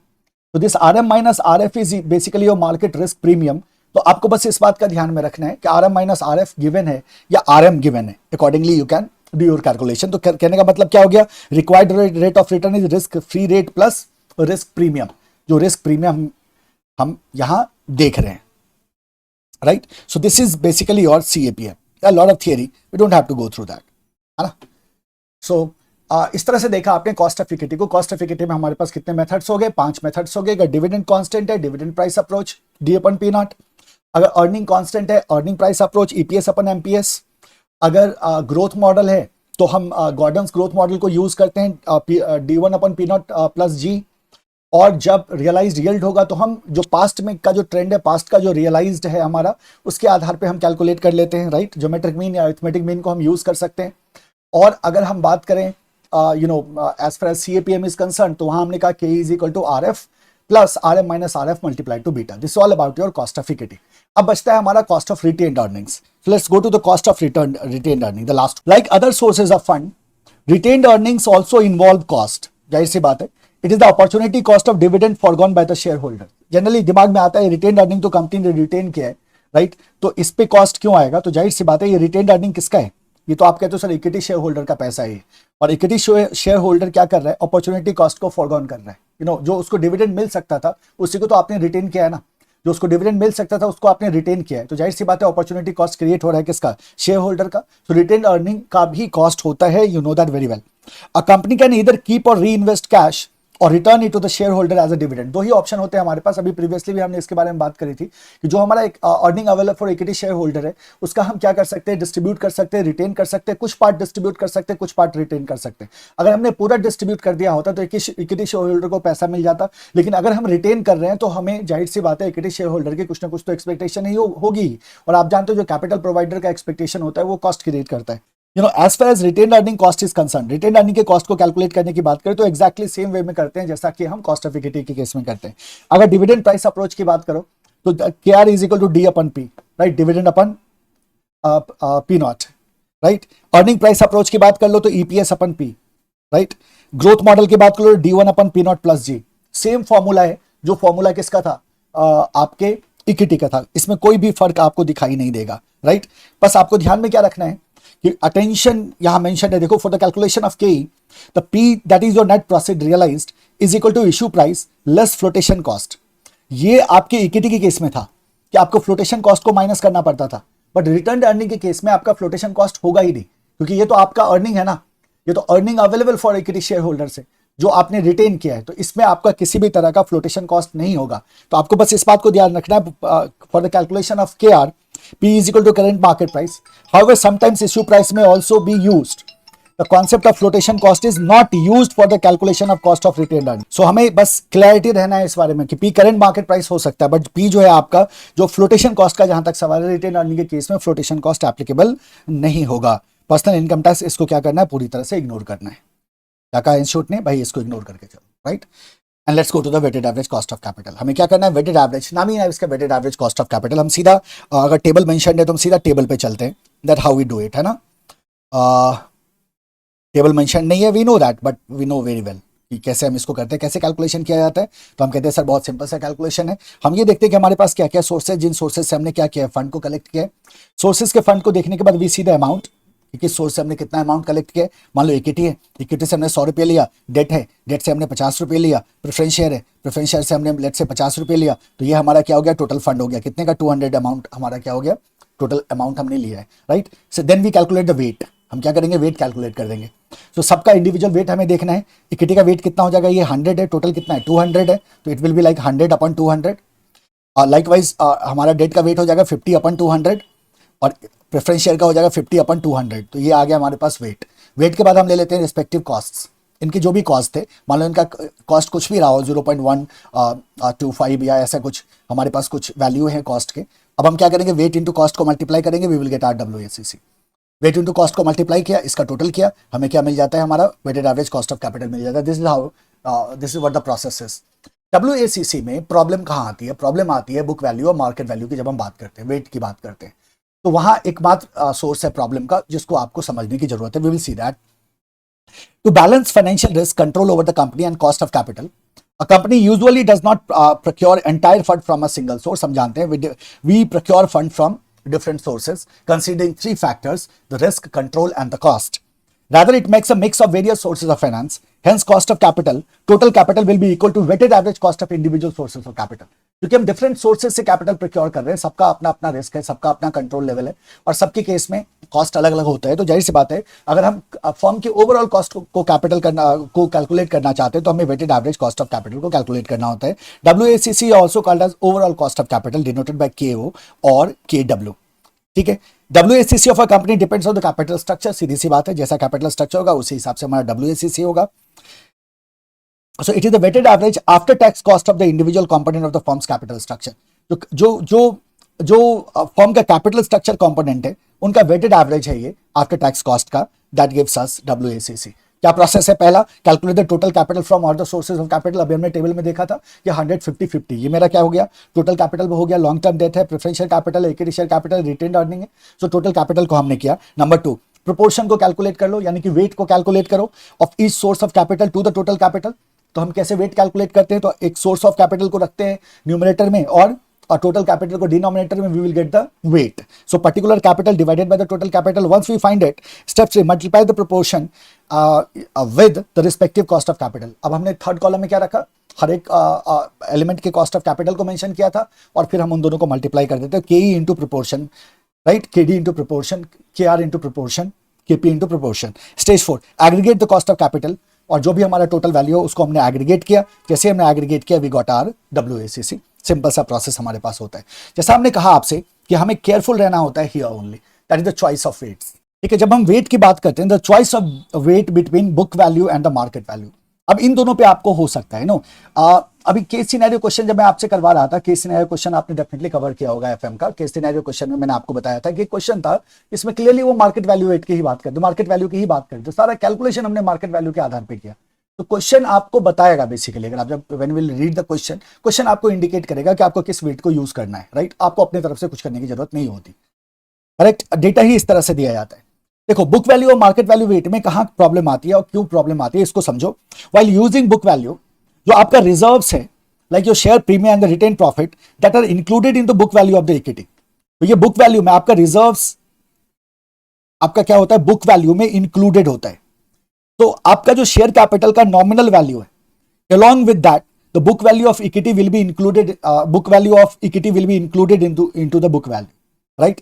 So this is what you have to keep in mind. Here the value of equity will generally not reflect historic asset value as well as the future prospect of an organization, so not relevant here. बस इतना ध्यान में रखना है कि जो आपका book value है उसमें आपका रिजर्व भी इंक्लूडेड होता है along with the nominal value of equity. But when we talk of the market value, right, reserves such as share premium and retained profits are ignored as they are in effect incorporated into the value of equity. तो market value में हम कहते हैं जो market value है equity का वो basically हर एक उसका भी रिफ्लेक्शन है, रिजर्व्स का भी रिफ्लेक्शन है वो, राइट। तो इसमें आपका रिजर्व जो आपका है वो बेसिकली इंक्लूडेड नहीं है। Market value, the value of equity is basically a reflection of that also. It represents existing conditions and also take into consideration the impact of changing market conditions and the current prices of various security. Again, this is not so important. इसको आपको ध्यान में रखना है। आप क्या बोलोगे? In the case of book value, the reserves are included in the book. Reserves are included in the book value of equity. In addition to the nominal value of the share capital.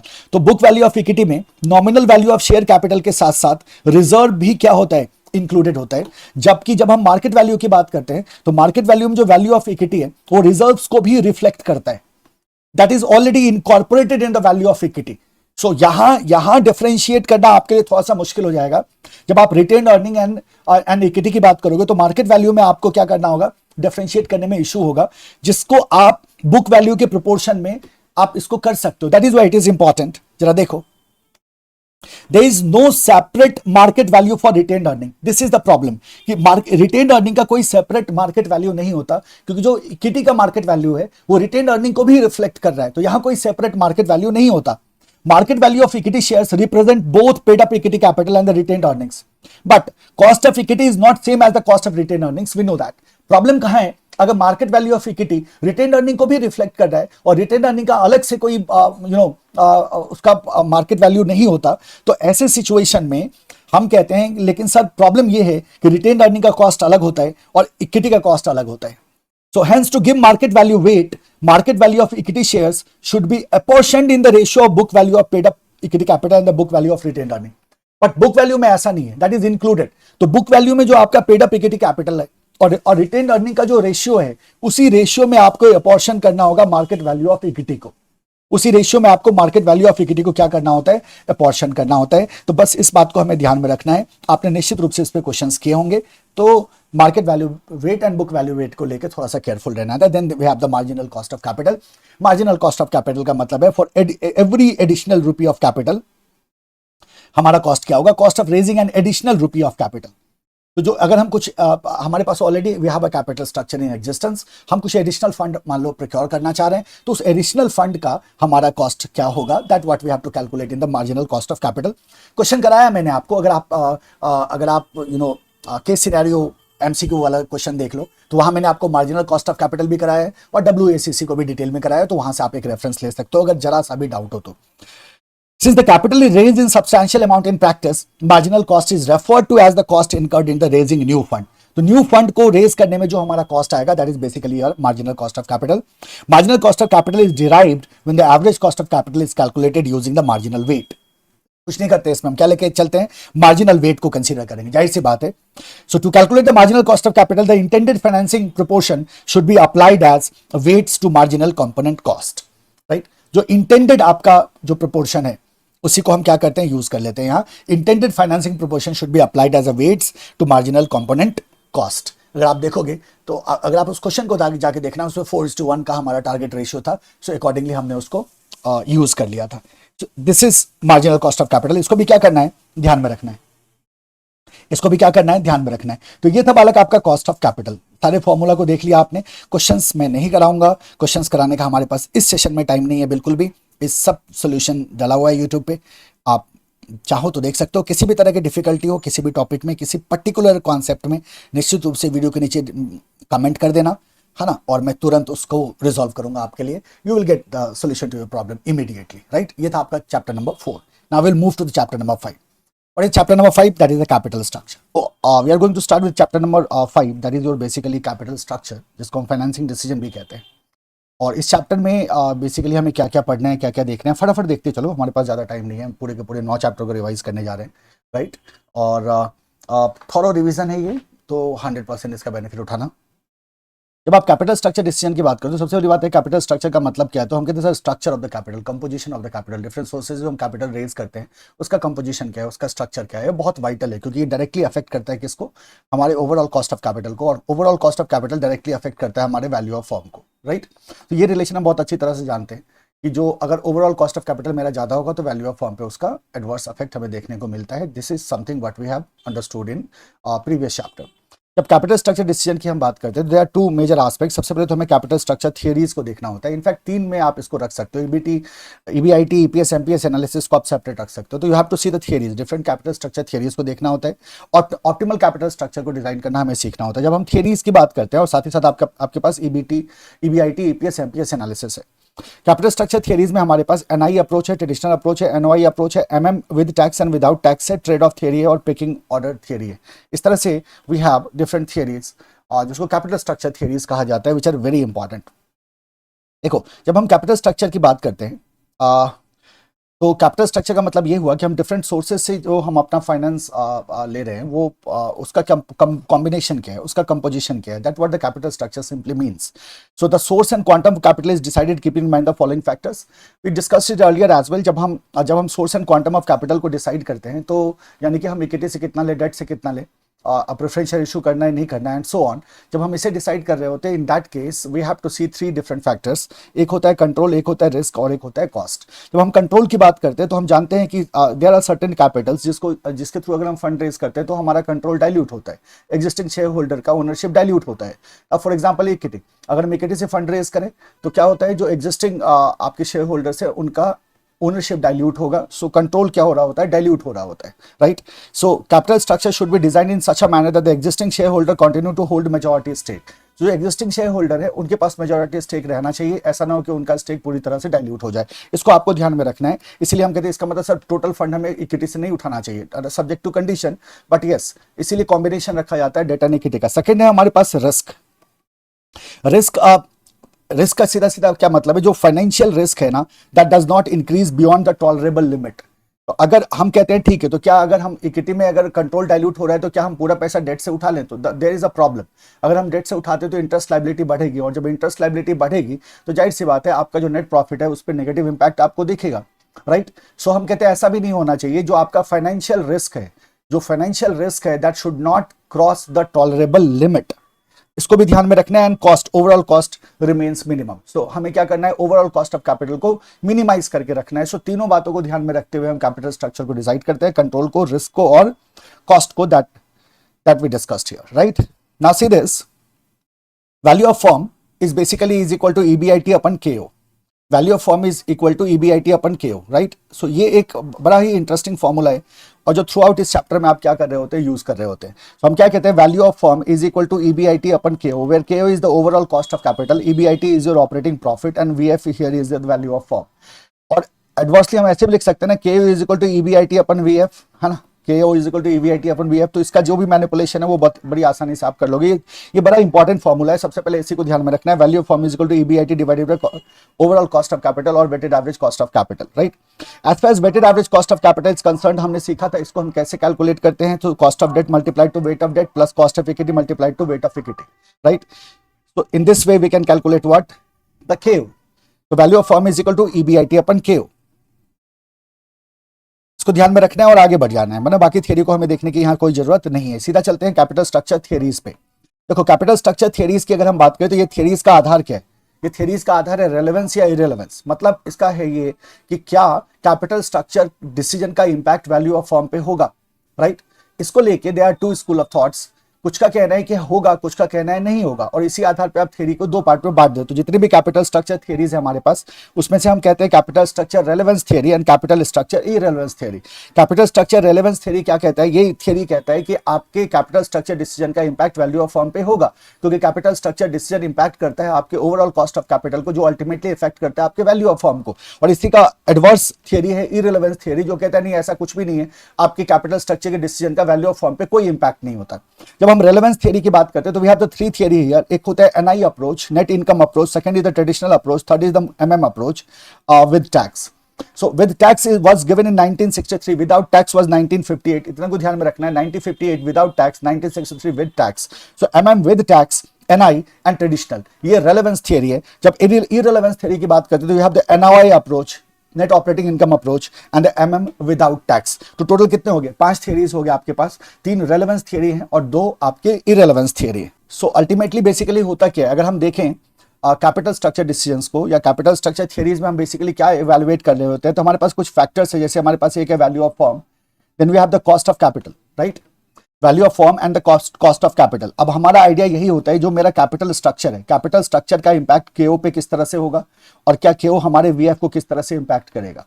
तो relevance कहता है कि हाँ ये impact हमें देखने को मिलेगा, इरेलेवेंस कहता है ये इंपैक्ट हमें देखने को नहीं मिलेगा। इसको स्टडी करने के लिए कुछ फैक्टर्स को कांस्टेंट करना या कुछ एजम्पशंस लेना जरूरी हो जाता है, वरना आप इनके बीच के रिलेशनशिप को एस्टैब्लिश ही नहीं कर पाओगे। इसीलिए एजम्पशंस आते हैं यहाँ, right? The following assumptions are made to understand this relationship. इस रिलेशनशिप को समझने के लिए कुछ assumptions आपको लेने होंगे। जैसे सबसे पहला assumption होता है कि 2 ही तरह के फंड होते हैं, डेट एंड इक्विटी। तो 2 ही तरह के फंड को हम कंसीडर करते हुए चलेंगे, डेट एंड इक्विटी को, right? The total assets of the firm are given and the degree of leverage can be changed by selling debt to purchase shares or selling shares to retire debt anytime. तो आप क्या कर सकते हो? Date को बेचा जा सकता है शेयर्स को परचेज करने के लिए, और शेयर्स को बेचा जा सकता है डेट को रिटायर करने के लिए। तो degree of leverage can be changed any time. Taxes are not considered, यहाँ टैक्स फ्री है टोटली। तो अब आप बोलोगे सर टैक्स फ्री जैसा तो कुछ होता नहीं है ना, टैक्स हेवन जैसा तो कुछ होता नहीं है, तो टैक्सेस नॉट कंसीडर्ड, तो उस पर हमें नहीं जाना। दीज आर एजम्पशंस बेसिकली, और ये इनको इसलिए कॉन्स्टेंट किया गया है या इनको इसलिए एज्यूम किया गया है इस तरह से, ताकि आप उस रिलेशनशिप को समझ पाओ। वरना अगर बहुत सारे वेरिएबल फैक्टर्स होते हैं तो रिलेशनशिप एस्टैब्लिश करना प्रैक्टिकली पॉसिबल नहीं हो पाता है। And that is why these assumptions are taken. Dividend payout ratio is 100%, पूरा का पूरा डिविडेंड पे आउट होता है। Firms total financing remains constant, business risk is constant over time and the firm has the perpetual life, right? तो business risk भी क्या रहेगा? Constant रहेगा, टोटल फाइनेंसिंग कांस्टेंट रहेगा, और फर्म का लाइफ कैसा है? परपेचुअल लाइफ है। These are certain assumptions. अब एजम्पशंस को रट्टा मारने की आपको बिल्कुल भी जरूरत नहीं है, आपसे एजम्पशंस एग्जाम में नहीं पूछेंगे, बट हाँ अंडरस्टैंडिंग रहनी चाहिए। सबसे पहले हम आते हैं पहले अप्रोच पे, जिसका नाम है NI approach. Now NI approach is a relevance approach, we know that. तो रेलेवेंस अप्रोच का मतलब क्या हो गया? रेलेवेंस अप्रोच का मतलब हो गया कि जो हमारा कैपिटल स्ट्रक्चर है, कैपिटल स्ट्रक्चर का इंपैक्ट हमारे ओवरऑल कॉस्ट ऑफ कैपिटल पे होगा, जो अल्टीमेटली हमारे वैल्यू ऑफ फर्म को अफेक्ट करेगा। तो ये क्या कहता है? देखो, according to this approach capital structure decision is relevant to the value of the firm. तो वैल्यू ऑफ फर्म के लिए ये अप्रोच क्या होता है? रेलेवेंट होता है। Increase in financial leverage will lead to decline in the weighted average cost of capital. क्या कह रहा है कि अगर हम फाइनेंशियल लीवरेज को बढ़ाते हैं तो उस कंडीशन में हमारा WACC क्या होगा? डिक्रीज होगा। तो अगर हम फाइनेंशियल लीवरेज को बढ़ाते हैं तो हमारा WACC क्या होगा? डिक्रीज होगा। जैसे ही WACC डिक्रीज होगा, वैल्यू ऑफ फर्म क्या होगा? इंक्रीज होगा। While the value of the firm as well as the market price of ordinary share will increase, right? Conversely, a decrease in the leverage will cause an increase in the overall cost of capital, consequently decline in the value of the firm or the market price of the equity shares. So NI approach क्या कहता है? NI approach कहता है कि जैसे जैसे हम leverage को बढ़ाते हैं, जब हम leverage को बढ़ाते हैं और हमारा KD and KE क्या रहता है? कांस्टेंट रहता है। In the case of NI, KD and KE is constant. With increasing leverage our KW falls, हमारा KW क्या होता है? फॉल करता है। सो कॉस्ट ऑफ कैपिटल जो है वो फॉल करेगा। जब कॉस्ट ऑफ कैपिटल फॉल करेगा तो जाहिर सी बात है हमारा वैल्यू ऑफ फर्म क्या होगा? इंक्रीज होगा। बिकॉज वी नो दैट, अभी हमने सीखा था value of firm is equal to EBIT upon KO। अगर ऐसा होता है तो KO अगर फॉल करेगा तो VF क्या होगा? इंक्रीज होगा, that the relationship here what we see in the NI approach. तो क्या बोलोगे आप? एनआई अप्रोच की बात करें तो रेलेवेंस थ्योरी यही है। ये रेलेवेंस थ्योरी क्या कहता है? केडी एंड केई कांस्टेंट है, with increasing level of leverage हमारा केडब्ल्यू फॉल करता है। जब केडब्ल्यू फॉल करता है तो इसका पॉजिटिव इंपैक्ट हमें वैल्यू ऑफ फर्म पे दिखता है, मार्केट प्राइस ऑफ शेयर बढ़ेगा और वैल्यू ऑफ फर्म भी बढ़ेगा। इसका उल्टा अगर होता है, यानी कि अगर हम ये कहते हैं कि अगर लीवरेज को हम घटाते हैं, इन दैट केस इसका एडवर्स इफेक्ट हमें देखने को मिलेगा। K is constant of the cost of equity is K, KW is weighted average cost of capital, KD is cost of debt, that you already know, right. KE and KD are assume not to change. जैसा मैंने आपसे कहा था कि with leverage केई और KD change नहीं हो रहा है। केई और केडी एनआई अप्रोच में क्या होता है? कांस्टेंट होता है, right. And with increasing level of leverage हमारा केडब्ल्यू फॉल करता है। वैल्यू ऑफ फर्म की अगर हम बात करें, the value of the firm on the basis of NI approach can be ascertained as the value of firm is V is equal to S plus D। इसका मतलब यहाँ शेयर है तो E plus D आप रख लो या S plus D रख लो। तो जो हमारे पास इक्विटी शेयर है प्लस जो हमारे पास डिबेंचर है, इन दोनों का मार्केट वैल्यू को जब आप टोटल करोगे then you will get the value of the firm. So here V is the value of the firm, market value of equity is S, market value of debt is D। तो आपने क्या कहा? सबसे पहले value is equal to value of firm is equal to EBIT upon KO, और हम बात करते हैं value of firm is equal to S plus D बोल देंगे, market value of equity plus market value of debt, correct. आगे बढ़ो। Market value of equity की अगर हम बात करें तो S is equal to market value of equity is equal to net income divided by K। So net income divided by K, so market value of equity क्या हो जाएगा? Net income divided by K। What is K here? तो K is nothing but the cost of equity. K क्या हो गया? हमारा cost of equity हो गया। या इसको हम क्या कह सकते हैं? इसको हम कह सकते हैं equity capitalization rate. Equity capitalization rate हम इसको कह सकते हैं। और NI is our net income. NI is our net income, right. This is our net income. So market value of equity is NI divided by K. Under NI approach, the value of the firm will be maximum at a point where weighted average cost is minimum. तो जाहिर सी बात है ये relevance theory है। इसका मतलब जहां WACC मिनिमम होगा वही आपका जो आपका वैल्यू ऑफ फर्म होगा that will be the maximum. Thus the theory suggests total और maximum possible debt financing और minimizing the cost of capital. Now the idea is very simple। इसका मतलब क्या कह रहा है कि आप जितना ज्यादा डेट लेते हो ना उतना अच्छा है, क्योंकि जितना ज्यादा आप डेट लोगे, जितना आप लीवरेज को बढ़ाओगे, उस कंडीशन में आपका WACC उतना ही कम होगा। तो जब आप मैक्सिमम डेट पे रहते हो तो आपका WACC मिनिमम होता है, उस कंडीशन में आपका वैल्यू ऑफ फर्म मैक्सिमम होता है। हालांकि आप समझ रहे हो, मैं कॉन्ट्रडिक्शन दिमाग में आता है इसको पढ़ते वक्त, जो हम रेगुलर क्लास में डिटेल में डिस्कस करते हैं, अभी नहीं कर सकते। तो overall cost of capital under this approach, overall cost of capital क्या हो जाएगा? EBIT upon value of firm, जो हम फॉर्मूला को ही हम उलट पुलट कर रहे हैं ना बेसिकली। सो हमने क्या कहा? जो हमारा ओवरऑल कॉस्ट ऑफ कैपिटल है that will be EBIT divided by value of firm. And how can we calculate the value of firm? Value of firm nothing but the equity plus debt, market value of equity plus market value of debt. और अगर हमें equity का value पूछा जाए, market value of equity की अगर हम बात करें तो market value of equity is NI upon K, net income divided by cost of equity या equity capitalization rate. Thus, according to this approach, the firm can increase its total value by decreasing its overall cost of capital through increasing degree of leverage. तो NI क्या है? Relevance approach है। Relevance में NI क्या कहता है? KD and KE constant होगा, with increasing level of leverage हमारा KW फॉल करेगा, राइट। जहां तक वैल्यू ऑफ फर्म का सवाल है, value of firm is equal to EBIT upon KO, right. As far as value of firm का second formula हमारा हो सकता है S plus D, where S is the market value of equity, D is the market value of debt. जहां तक हम market value of equity की बात करें तो market value of equity will be equal to net income divided by the equity capitalization rate, that is the KE। So these are the formula you have to take care of as far as NI is concerned. देखो Rupa Limited EBIT is 5 lakhs. The company has 10% 20 lakh debenture. 10% 20 lakh का debenture है. The equity capitalization rate K is 16%. You are required to calculate market value of equity and the value of firm. Now we know that as far as the market value of equity is concerned, so we know the formula of market value of equity. क्या होता है? Market value of equity is equal to net income divided by K. Now K is given, that is 16%. We have to calculate the net income. EBIT is given, right? EBIT given है हमारे पास और 10% का debenture है तो interest हमें पता चल गया। तो देखो EBIT कितना है मेरे पास? 5 लाख का EBIT है। इसमें से क्या करेंगे? इंटरेस्ट को लेस करेंगे। 10% of interest of 20 lakhs less किया interest on debenture 10% of 20 lakhs, तो 2 लाख का हमारा क्या हो गया? इंटरेस्ट बन गया। इसका मतलब earning available for equity share holders हमारे पास नेट इनकम है ये, दैट इज 3 lakhs। तो 3 लाख इज आर NI। जैसे हमें NI मिल गया, we can calculate the market value of equity, NI divided by KE, यानी कि 3 lakh divided by 16%, that will give us the market value of equity, right? Once we have calculated the market value of equity, then we can easily calculate the market value of firm. So equity capitalization rate K is equal to 16%, market value of equity NI divided by KE. इसको हम solve करते हैं, we get 18,75,000. So market value of debt is already given, that is 20 lakhs. So market value of equity plus market value of debt is market value of firm. तो 38,75,000 आपका market value of firm निकल गया, right? So this is your market value of equity and market value of firm. उसके बाद बात करते हैं overall cost of capital की। तो कौन सा फॉर्मूला यूज करेंगे, VF is equal to EBIT upon KO, और या फिर KO is equal to EBIT upon VF. EBIT given है हमारे पास 5 लाख का वैल्यू ऑफ फॉर्म, अभी अभी हमने क्या किया है, कैलकुलेट किया है। तो हम क्या कर देंगे, जो हमारा ईबीआईटी है divided by value of firm, ये हमें क्या दे देगा, केओ दे देगा, that is 12.90%, that is our answer, right. तो बड़ा सिंपल है, 3 ही फॉर्मूला है, उसी को बेसिकली आपको क्या करना है, यूज करना है। सेकंड आ जाओ ट्रेडिशनल अप्रोच।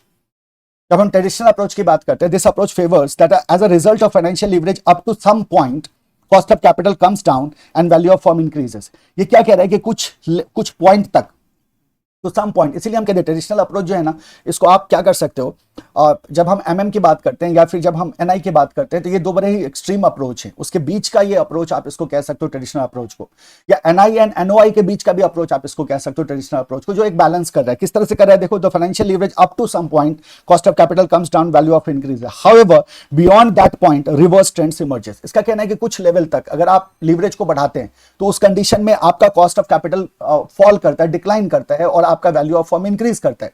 लेकिन उस पॉइंट के बाद अगर आप फाइनेंशियल लीवरेज को बढ़ाते हैं, एनआई क्या कह रहा था, इंडेफिनेटली बढ़ाओ, एनआई कह रहा था पूरा डेट ही ले लो आप, और कोई कंपोनेंट रखो ही मत, क्योंकि डेट जितना ज्यादा रखोगे आप उस कंडीशन में आपका डब्ल्यूएसीसी उतना ही कम होगा। बट ट्रेडिशनल ऐसा नहीं कह रहा है, ट्रेडिशनल कह रहा है कुछ पॉइंट तक तो ये देखने को मिलेगा that with increasing level of leverage आपका डब्ल्यूएसीसी क्या हो रहा है, डिक्लाइन हो रहा है, बट आफ्टर दैट पॉइंट आपको रिवर्स ट्रेंड देखने को मिलेगा। The principal implication of this approach is that the cost of capital is dependent on capital structure and there is an optimal capital structure which minimize cost of capital। ये क्या है, ये हमारा relevance theory है ना। ये क्या कह रहा है कि भाई आपका जो कॉस्ट ऑफ कैपिटल है वो कैपिटल स्ट्रक्चर पे डिपेंड करता है, आपका कॉस्ट ऑफ कैपिटल स्ट्रक्चर पे डिपेंड करता है, and there is an optimal capital structure which minimize cost of capital. तो एक ऑप्टिमम कैपिटल स्ट्रक्चर होगा जिसपे आपका कॉस्ट ऑफ कैपिटल क्या होगा, मिनिमाइज होगा, राइट। यहां भी हमारे पास कुछ assumptions हैं। The rate of interest on debt remains constant for a certain period and thereafter with an increase in leverage it increases. ऐसा होता है कि इंटरेस्ट क्या assumption है हमारा कि डेट पे जो आपका इंटरेस्ट है ना, वो कुछ पॉइंट तक, सर्टेन पीरियड तक क्या रहेगा, कांस्टेंट रहेगा, और फिर उसके बाद अगर आप बढ़ाते तो उस कंडीशन में आपका इंटरेस्ट क्या हो सकता है, बढ़ सकता है। The expected rate of equity share holder remain constant or increase gradually after the equity shareholders start perceiving a financial risk, then from the optimal point the expected rate increases speedily। मैं फिर से कह रहा हूं, इतना इस पे हमें फोकस करने की जरूरत अब यहां नहीं है फिलहाल। As a result of activity of rate of interest and expected rate of return WACC first decrease then increase. ये क्या कह रहा है, पहले आपका डब्ल्यूएसीसी क्या होगा, डिक्रीज होगा, फिर आपका डब्ल्यूएसीसी क्या होगा, इंक्रीज होगा। सिंपल तरीके से याद रखना है, ट्रेडिशनल अप्रोच का कहना है कि अप टू सम पॉइंट जब आप लीवरेज को बढ़ाते हैं, अप टू सम पॉइंट आपका डब्ल्यूएसीसी डिक्लाइन करता है और उसके बाद आपका डब्ल्यूएसीसी इंक्रीज करना शुरू कर देता है। तो first decline then increase, first decrease then increase, बस याद रखना है इसको, पहले डिक्रीज होगा और फिर क्या होगा, इंक्रीज होगा। जो लोएस्ट पॉइंट होगा ना, वही मेरा कैपिटल स्ट्रक्चर हो जाएगा। सो देखो, in this what is happening, जैसे हम डिग्री ऑफ लीवरेज को बढ़ाते हैं उस कंडीशन में जो हमारा केडब्ल्यू है, so that first decreases then increases. पहले क्या हो रहा है, डिक्रीज हो रहा है, और फिर क्या हो रहा है, इंक्रीज हो रहा है, राइट। और जो हमारा केडी एंड केई है, दिस केडी एंड केई आर कांस्टेंट एंड इंक्रीजिंग और इंक्रीज ग्रेजुअली, राइट। ये क्या हो रहा है, ग्रेजुअली इंक्रीज हो रहा है आपका के भी, राइट। उसके बाद आपने क्या कहा था, rate of interest on debt remains constant for a certain period, आपका केडी भी क्या रहता है, कुछ पीरियड तक कांस्टेंट रहेगा, then it will start increasing. ये भी क्या होता है, इंक्रीज होता रहता है। सो केडी के बिहेवियर के साथ देखो आपका केडब्ल्यू क्या हो रहा है, पहले डिक्रीज हुआ और डिक्रीज होने के बाद इंक्रीज होता है। ये जो लोएस्ट पॉइंट है, यही बेसिकली आपका क्या है, आपका ऑप्टिमल कैपिटल स्ट्रक्चर को बताएगा, right. So this is your traditional approach. So optimal capital structure occurs at the point where value of the firm is highest and the cost of capital is the lowest। उस point पे आपका optimal capital structure अकर होगा जिस point पे आपका जो आपका WACC है that is the lowest and your value of firm is what, highest, correct. तो ये आपका क्या हो गया, ट्रेडिशनल अप्रोच। देखो जरा illustration number 2। Indira limited has an EBIT of 1 lakh. The company makes use of both the debt and equity capital, debt और equity दोनों। The firm has 10% debenture of 5 lakhs and the firm's equity capitalization rate is 15%। You required to calculate the total value of the firm। आपको value of the firm calculate करना है। तो value of the firm calculate करने के लिए आपको NI तक तो पहुंचना ही होगा। तो सबसे पहले हमने क्या ले लिया, EBIT ले लिया। EBIT हमारे पास कितना गिवन है, 1 लाख का EBIT गिवन है। इंटरेस्ट लगाया 10% ऑफ 5 लाख, तो 50,000 का इंटरेस्ट बना हमारे पास। So this is earning available for equity shareholder 1 lakh minus 50,000, so it gives us 50,000. equity capitalization at KE हमारा given है, that is 15%. तो value of firm क्या हो जाएगा, earning available for equity shareholder यानी कि net income divided by KE. क्या होता है value of firm हमारा, value of equity is NI divided by KE. value of equity is NI divided by KE. तो यहां से हमारा क्या आ गया, value of equity आ गया 3,33,333. and value of debt is already given, so value of debt is given.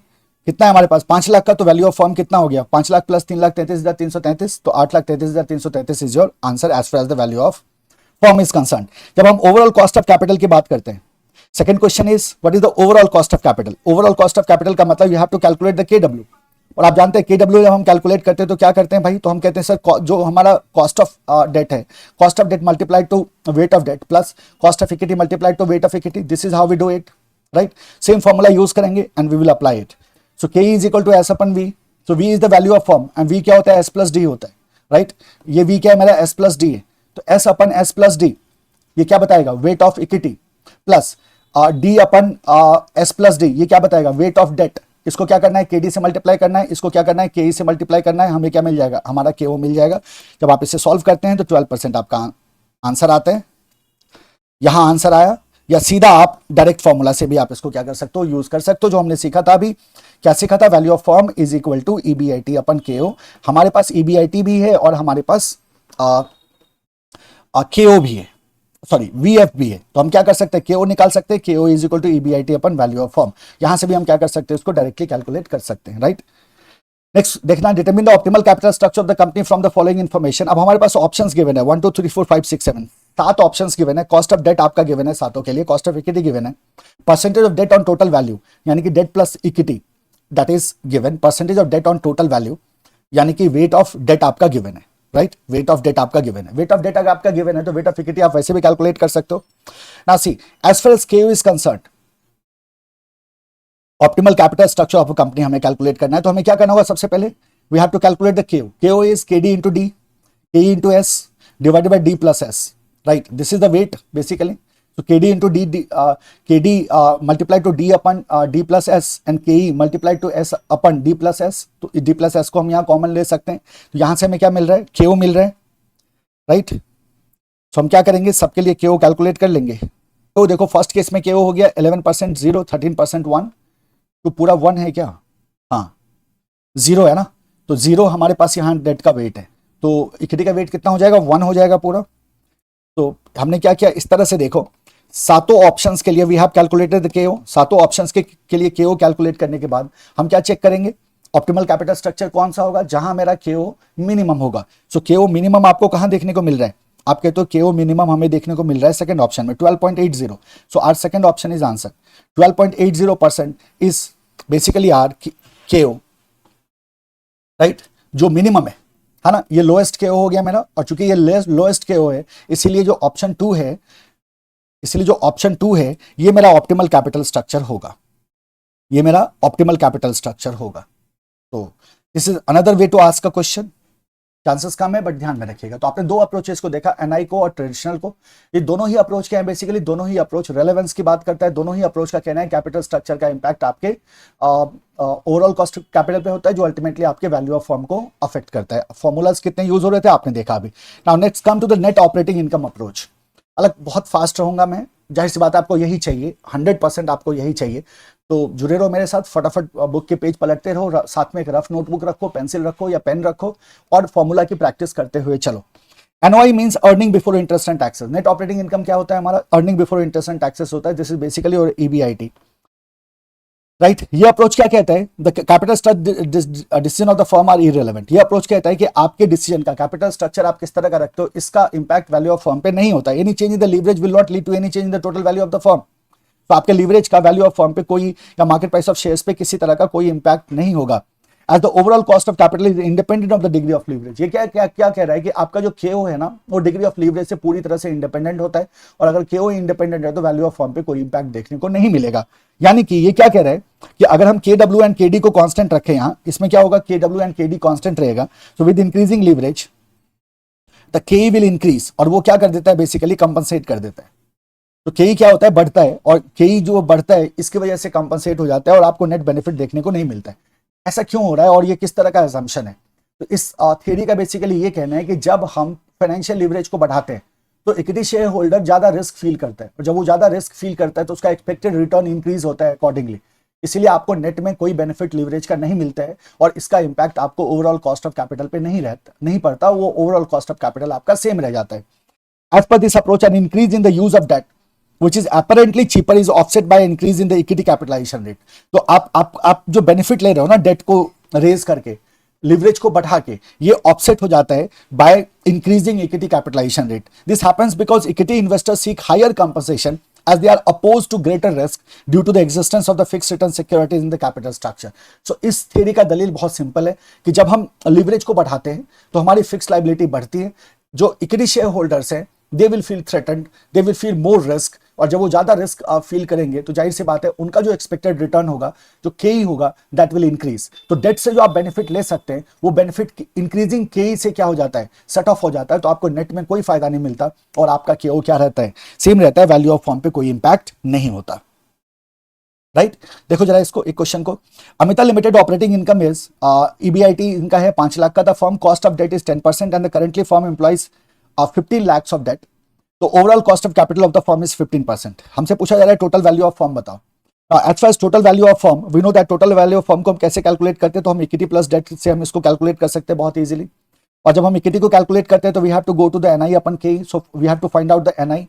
NI find करने के लिए हम क्या कर सकते हैं, 5 लाख का हमारे पास ईबीआईटी है, ईबीआईटी इज ऑफ 5 lakhs, इस पे क्या करेंगे, इंटरेस्ट को लेस करेंगे, 10% का हमारे पास डिबेंचर है, 15 लाख का डेट हमने लिया है, सो 1.5 लाख का हमारा क्या बन गया, इंटरेस्ट बन गया, तो 5 lakhs माइनस 1.5 लाख 3,50,000 हो गया, 15% का केई हमारा गिवन है, sorry overall cost of capital हमारा गिवन है, ओवरऑल कॉस्ट ऑफ कैपिटल मतलब केओ इज गिवन ऑफ व्हाट 15%, सो 15% का हमारे पास केओ गिवन है, तो हम क्या कर सकते हैं, यहां से वैल्यू ऑफ फर्म निकाल सकते हैं, ईबीआईटी अपन केओ, तो वैल्यू ऑफ फर्म जब हमने निकाला तो ईबीआईटी हमारा कितना है, 5 लाख का है, केओ हमारा कितना गिवन है, 15% गिवन है, हम इसको सॉल्व करेंगे, वी विल गेट 33,333, राइट।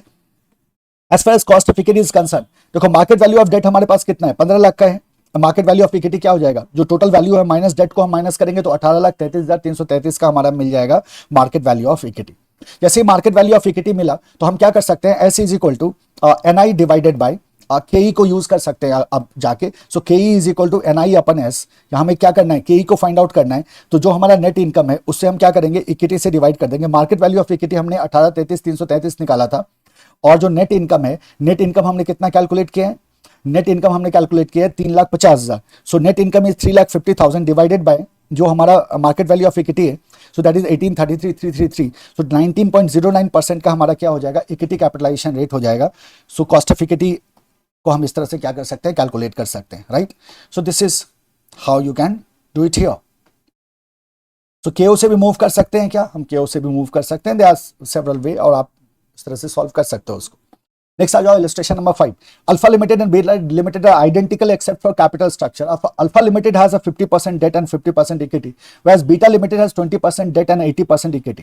तो दोनों के कैपिटल स्ट्रक्चर में फर्क हो गया, 50% डेट 50% इक्विटी है अल्फा का, जबकि बीटा लिमिटेड में 20% डेट है और 80% क्या है, इक्विटी है। All percentage are in the market value terms. The borrowings rate for both the companies 8% in a no tax world, and the capital markets are assumed to be perfect, right? So कोई tax नहीं है, 8% का क्या है, borrowing rate है दोनों ही companies का, capital market are assume to be perfect, ये assumption हम लेते ही है। Now पहला देखो, फर्स्ट क्वेश्चन क्या कह रहा है, if you own 2% of the shares of alpha limited, determine your return of the company has return if the company has net operating income of 3,60,000 and the overall capitalization rate of company is 18%। तो alpha limited में अगर आपके पास 2% shares हैं alpha limited के, तो उस condition में आपको क्या करना है, आपको अपना रिटर्न कैलकुलेट करना है, and some data is given, like operating income आपका गिवन है 3,60,000 एंड कैपिटलाइजेशन रेट आपको गिवन है, ओवरऑल कैपिटलाइजेशन रेट की हम बात करें, that is given to 18%। Calculate the implied required rate of return on equity of Alpha Limited. Beta Limited has the same net operating income as Alpha Limited. Calculate the implied required rate of return and analyze why does it differ from the Alpha Limited. Now this is your right. तो जैसे कि हम पहले question को अगर हमने attempt किया है यहाँ, तो सबसे पहले हम क्या कर सकते हैं, वैल्यू निकाल सकते हैं, अल्फा लिमिटेड का वैल्यू क्या है। तो अगर अल्फा लिमिटेड का वैल्यू निकाले तो दैट विल बी एनवाई अपन के हो, देखो एनवाई अपन के हो, दोनों ही वैल्यू आपका गिवन है 3,60,000 एंड के आपका 18% गिवन है, राइट। तो आप यहाँ से क्या कर सकते हो, वैल्यू कैलकुलेट कर सकते हो very easily. Once you get the value of Alpha Limited, then we can use this EBIT 3,60,000, और जो 50% डेट होगा हमारे पास, अल्फा लिमिटेड का 50% था, तो 50% अगर डेट होगा हमारे पास, तो now see this, alpha limited has 50% debt and 50% equity. 50% debt है और 50% इक्विटी है, तो हम सिंपली क्या कर सकते हैं, इंटरेस्ट कैलकुलेट कर सकते हैं, and we can reach to the net income, and then we can do the our calculation for required rate of return. So value of Alpha Limited क्या हो गया, NOI upon KO, so you get something around 20 lakhs, ये आपका value of Alpha हो गया।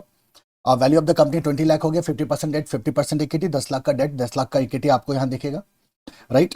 अब net operating income हमारा 3,60,000 है, तो 10 लाख का हमारा क्या बना, डेट बना, तो डेट पे हम क्या करेंगे, इंटरेस्ट रेट अप्लाई करेंगे, 10% था, सॉरी 8% था, तो 80,000 का हमारा इंटरेस्ट बना, 3,06,000 मैंने 80,000, 2,80,000 आपका बन गया earning available for equity share holder, this is your net income, right.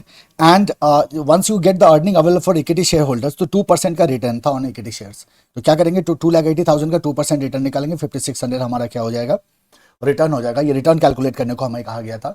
Now as far as required rate of return is concerned, we will use the same formula what we used earlier, that S is equal to NI upon KE। हमसे क्या पूछा जा रहा है, required rate of return, यानी कि हमसे KE पूछा जा रहा है, so KE is equal to NI upon S, right? So earning available for equity shareholder, that is our net income divided by market value of equity। market value of equity कितना है, 10 लाख से, तो 2,80,000 को 10 लाख से डिवाइड करो, approximately 28% आपका answer है। This is your implied required rate of return on equity of alpha। Similarly we can calculate for beta as well। Total value company का कितना है, 20 लाख, इसमें 20% और 80% था, 20% डेट 80% इक्विटी, सो 20 लाख का 20% डेट हमारा कितना हो गया, 4 लाख का, और 80% हो गया 16 लाख का, right. So this is your structure here. Net operating income दोनों में सेम था, तो 3,60,000 हो गया। अब डेट हमारा कितना है, 4 लाख का है, तो 4 लाख पे हम क्या करेंगे, 8% का इंटरेस्ट लगाएंगे, तो 32,000 का हमारा इंटरेस्ट आ गया, 3,28,000 का हमारा earning available for equity share holder आ गया। हमसे सेकंड क्वेश्चन में सिर्फ इंप्लाइड रेट ऑफ रिटर्न पूछा गया है, तो NI divided bye market value of equity S, so in this way you will gate 20.5% your answer, right. Simple है, सिंपल क्वेश्चन आते हैं और यहाँ कुछ खास करने के लिए आपके पास नहीं होता। आगे बढ़ो। मोदिलियानी मिलर MM अप्रोच। अगर आपको किसी भी पर्टिकुलर अप्रोच में ज़्यादा डिटेल में देखना हो, कहीं भी कोई कॉन्सेप्ट का ग्लिच आए, अगर आपको लगता है कि नहीं इसमें आपकी प्रॉब्लम है, देखो इस क्विक रिव्यू का पर्पस क्या है, क्विक रिव्यू का पर्पस है कि आप पूरे सिलेबस को देख रहे हो थॉरली, राइट। अगर कहीं भी किसी भी कॉन्सेप्ट में अटक रहे हो, आपको लग रहा है कि नहीं इसमें मुझे कुछ ज़्यादा जानने की जरूरत है, तो चैनल पे वीडियोस अवेलेबल है, आप सिंपली सर्च करके चैनल पे जाके आप वीडियोस को देख सकते हो। फिर अगर आपको वीडियो ढूंढने में किसी तरह की दिक्कत होती है तो डेफिनेटली कमेंट करना, मैं आपको वीडियो इमीडिएटली अवेलेबल कर दूंगा, राइट। सो अब हम बात करते हैं MM अप्रोच की। MM अप्रोच की बात करें तो दो अप्रोचेस हमारे पास MM अप्रोच में है, एक है 1958 दैट इज विदाउट टैक्स, और एक है 1963 that is with tax. So we have two approaches, without tax and with tax. We know that without tax जो होता है ये इररिलेवेंस थ्योरी है, ये कहता है कि भाई आपके कैपिटल स्ट्रक्चर डिसीजन का इंपैक्ट वैल्यू ऑफ फॉर्म पे नहीं होता, जबकि विद टैक्स जो है यहाँ आपके कैपिटल स्ट्रक्चर का इंपैक्ट आपके वैल्यू ऑफ फॉर्म पे होगा, यानी कि this is a relevance theory. पहले देखते हैं MM approach 1958 without tax. This approach describes in a perfect capital market there is no transaction cost and no taxes, this is assumption, कोई transaction cost नहीं है, एक परफेक्ट कैपिटल मार्केट है और taxes नहीं है। The value and the cost of capital of a company remain unchanged irrespective of change in the capital structure. मतलब क्या हो गया, इरेलेवेंस थ्योरी हो गया कि अगर आप कैपिटल स्ट्रक्चर को चेंज करते हो तो इसका इंपैक्ट आपके वैल्यू ऑफ फर्म या कॉस्ट ऑफ कैपिटल पे नहीं होगा, राइट। अब there are some additional assumptions क्या क्या हैं, देखो capital markets are perfect, all investors are rational, firms can be grouped into equivalent risk classes on the basis of their business risk, non existence of corporate taxes. Again मैं कहूंगा इसको रटने वटने के चक्कर में मत पड़ जाना, राइट। जब हम MM की बात करते हैं तो देयर आर 3 प्रोपोजिशंस, इन 3 प्रोपोजिशंस को ध्यान से समझ लो। Based on the above assumptions MM approach derived 3 proposition. सबसे पहला क्या कह रहा है, सबसे पहला प्रोपोजिशन कहता है the total market value of firm is equal to its expected net operating income divided by the discount rate appropriate to its risk class. तो रिस्क क्लास से अप्रोप्रिएट जो डिस्काउंट रेट है, उस डिस्काउंट रेट से हम divide करते हैं आपके नेट ऑपरेटिंग इनकम को, right. That will give you the value of firm. So value of firm क्या हो गया हमारा, value of firm is equal to net operating income divided by K. And you know what the levered and unlevered firm, levered firm उस फर्म को कहते हैं जिसमें हमारे पास डेट होता है जिसके कैपिटल स्ट्रक्चर में, और अगर डेट नहीं है कैपिटल स्ट्रक्चर में, in that case that will be said as unlevered firm. So value of levered firm is equal to value of unlevered firm. ऐसा क्यों हुआ, क्योंकि हमने कहा यहां लीवरेज का कोई फर्क ही नहीं है। MM विदाउट टैक्स कहता है कि आपके डेट से कोई फर्क नहीं पड़ने वाला, राइट। ये कहता है कि आपका कैपिटल स्ट्रक्चर डिसीजन क्या है, इससे वैल्यू ऑफ फॉर्म पे फर्क नहीं पड़ता। यानी कि आप लीवर्ड हो या आप अनलीवर्ड हो, the value of firm is going to be equal. So VG is equal to VU. So VG is basically for levered firm and VU is basically for unlevered firm. तो VG is equal to क्या हो जाएगा, VU हो जाएगा. So value of firm is NOI divided by KO. Net operating income divided by KO. यानी कि same formula है ना. So VF is equal to EBIT upon KO. यही तो हम यूज करते आ रहे हैं ना अभी तक.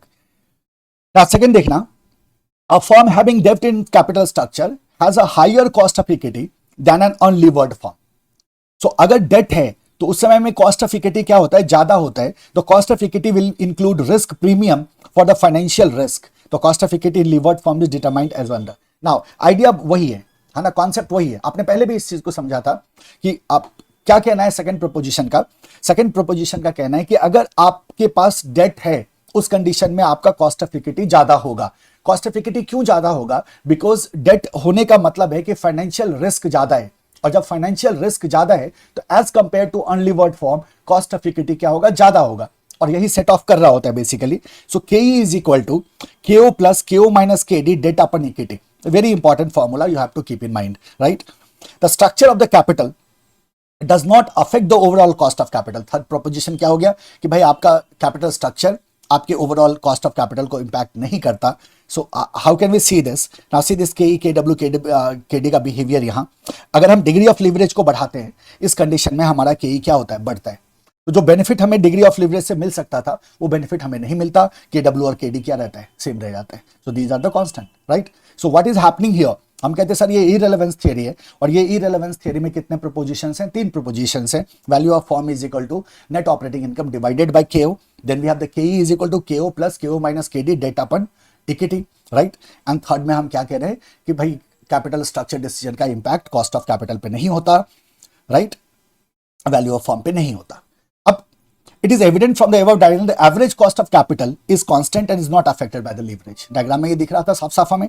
तो operational justification of MM is explained through functioning of the arbitrage process and the substitution of corporate leverage by the personal leverage.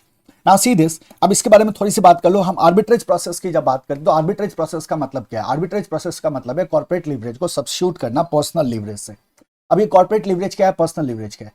Corporate leverage का मतलब हुआ कि जब कॉर्पोरेट लीवरेज क्रिएट करेगी, इसका मतलब कॉर्पोरेट क्या करती है, डेट लेती है. और डेट लाया जब आपने अपने कैपिटल स्ट्रक्चर में, तो आप इसके बेनिफिट्स शो करने की बात करते हो, right. But as a rational investor, याद करो एजम्पशन में एक रैशनल इन्वेस्टर की बात हो रही थी. तो एमएम का कहना है कि जो रैशनल इन्वेस्टर्स है वो क्या करेंगे, वो कॉर्पोरेट लीवरेज को पर्सनल लीवरेज से सब्स्टिट्यूट कर देंगे. And this process is basically the arbitrage process. So arbitrage refers to buying asset or security at a lower price in one market and selling it at a higher price in another market. तो एक market से जाहिर सी बात है, देखो किस price पे खरीदना चाहेगा एक इन्वेस्टर, लोअर प्राइस पे, किस प्राइस पे बेचना चाहेगा, हायर प्राइस पे वो बेचना चाहेगा. तो इसी प्रोसेस को बेसिकली हम आर्बिट्रेज प्रोसेस कहते हैं, where you are buying from at a lower cost in one market and selling at a higher price in another market. As a result equilibrium is attained in different markets. ये sale purchase तब तक चलता रहता है जब तक equilibrium attend ना हो जाए, है ना. ये सेल परचेज चलता रहेगा. और इसीलिए हम कहते हैं जो वैल्यू ऑफ लीवर्ड फॉर्म होगा वो वैल्यू ऑफ अनलीवर्ड फॉर्म के इक्वल होगा. आर्बिट्रेज एक ऐसा प्रोसेस है जो आपको निश्चित रूप से समझ कर रखना चाहिए. वीडियो के डिस्क्रिप्शन में मैंने लिंक डाल दिया वीडियो का.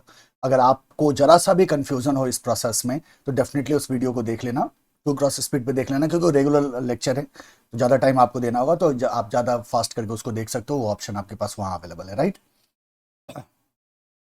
क्या कह रहे हैं, this is illustrated by taking 2 identical forms which one has of which one has debt in the capital structure while the other does not, right.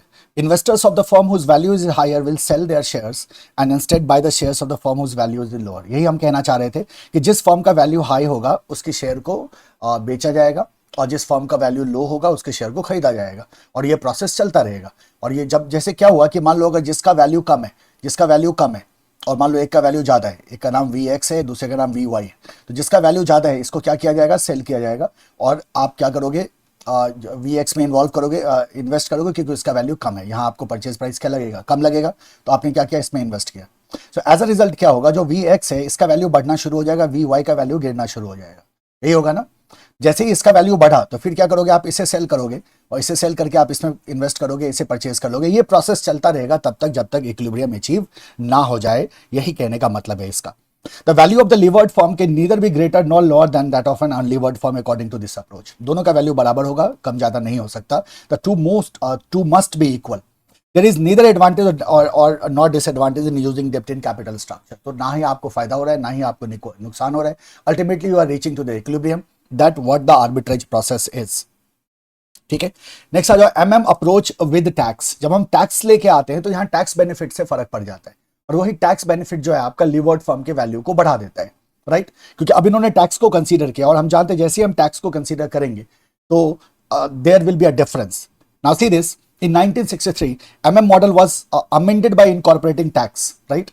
They recognize that the value of the firm will increase or cost of capital will decrease where corporate tax exists. जैसे ही tax आया picture में तो अब हम क्या कह रहे हैं कि अब ये रेलेवेंस थ्योरी हो गया, because now it will affect the overall cost of capital. So cost of capital क्या होगा, डिक्रीज होगा। एज अ रिजल्ट हमारा वैल्यू ऑफ फर्म इंक्रीज होगा अगर टैक्स एग्जिस्ट करता है तो। There will be some difference in the earnings of the equity debt holder in levered and unlevered form, and the value of levered form will be greater than that of value of unlevered form. तो levered form का value unlevered form के value से क्या होगा, ज्यादा होगा। तो अगर मैं VG से levered को बता दूं तो ये VU प्लस TB हो जाता है, where TB is basically your tax benefit। ये आपका unlevered form का वैल्यू है, ये आपके levered form का वैल्यू है। तो VG is equal to VU plus TB। यहाँ देखो, यहाँ कैलकुलेशंस के लिए हमारे पास क्या फॉर्मूला है। सबसे पहले हम क्या कहते हैं, VG is equal to VU plus TB, यानी कि ये टैक्स बेनिफिट से आपका जो लीवर्ड फॉर्म का वैल्यू है दैट विल बी हायर।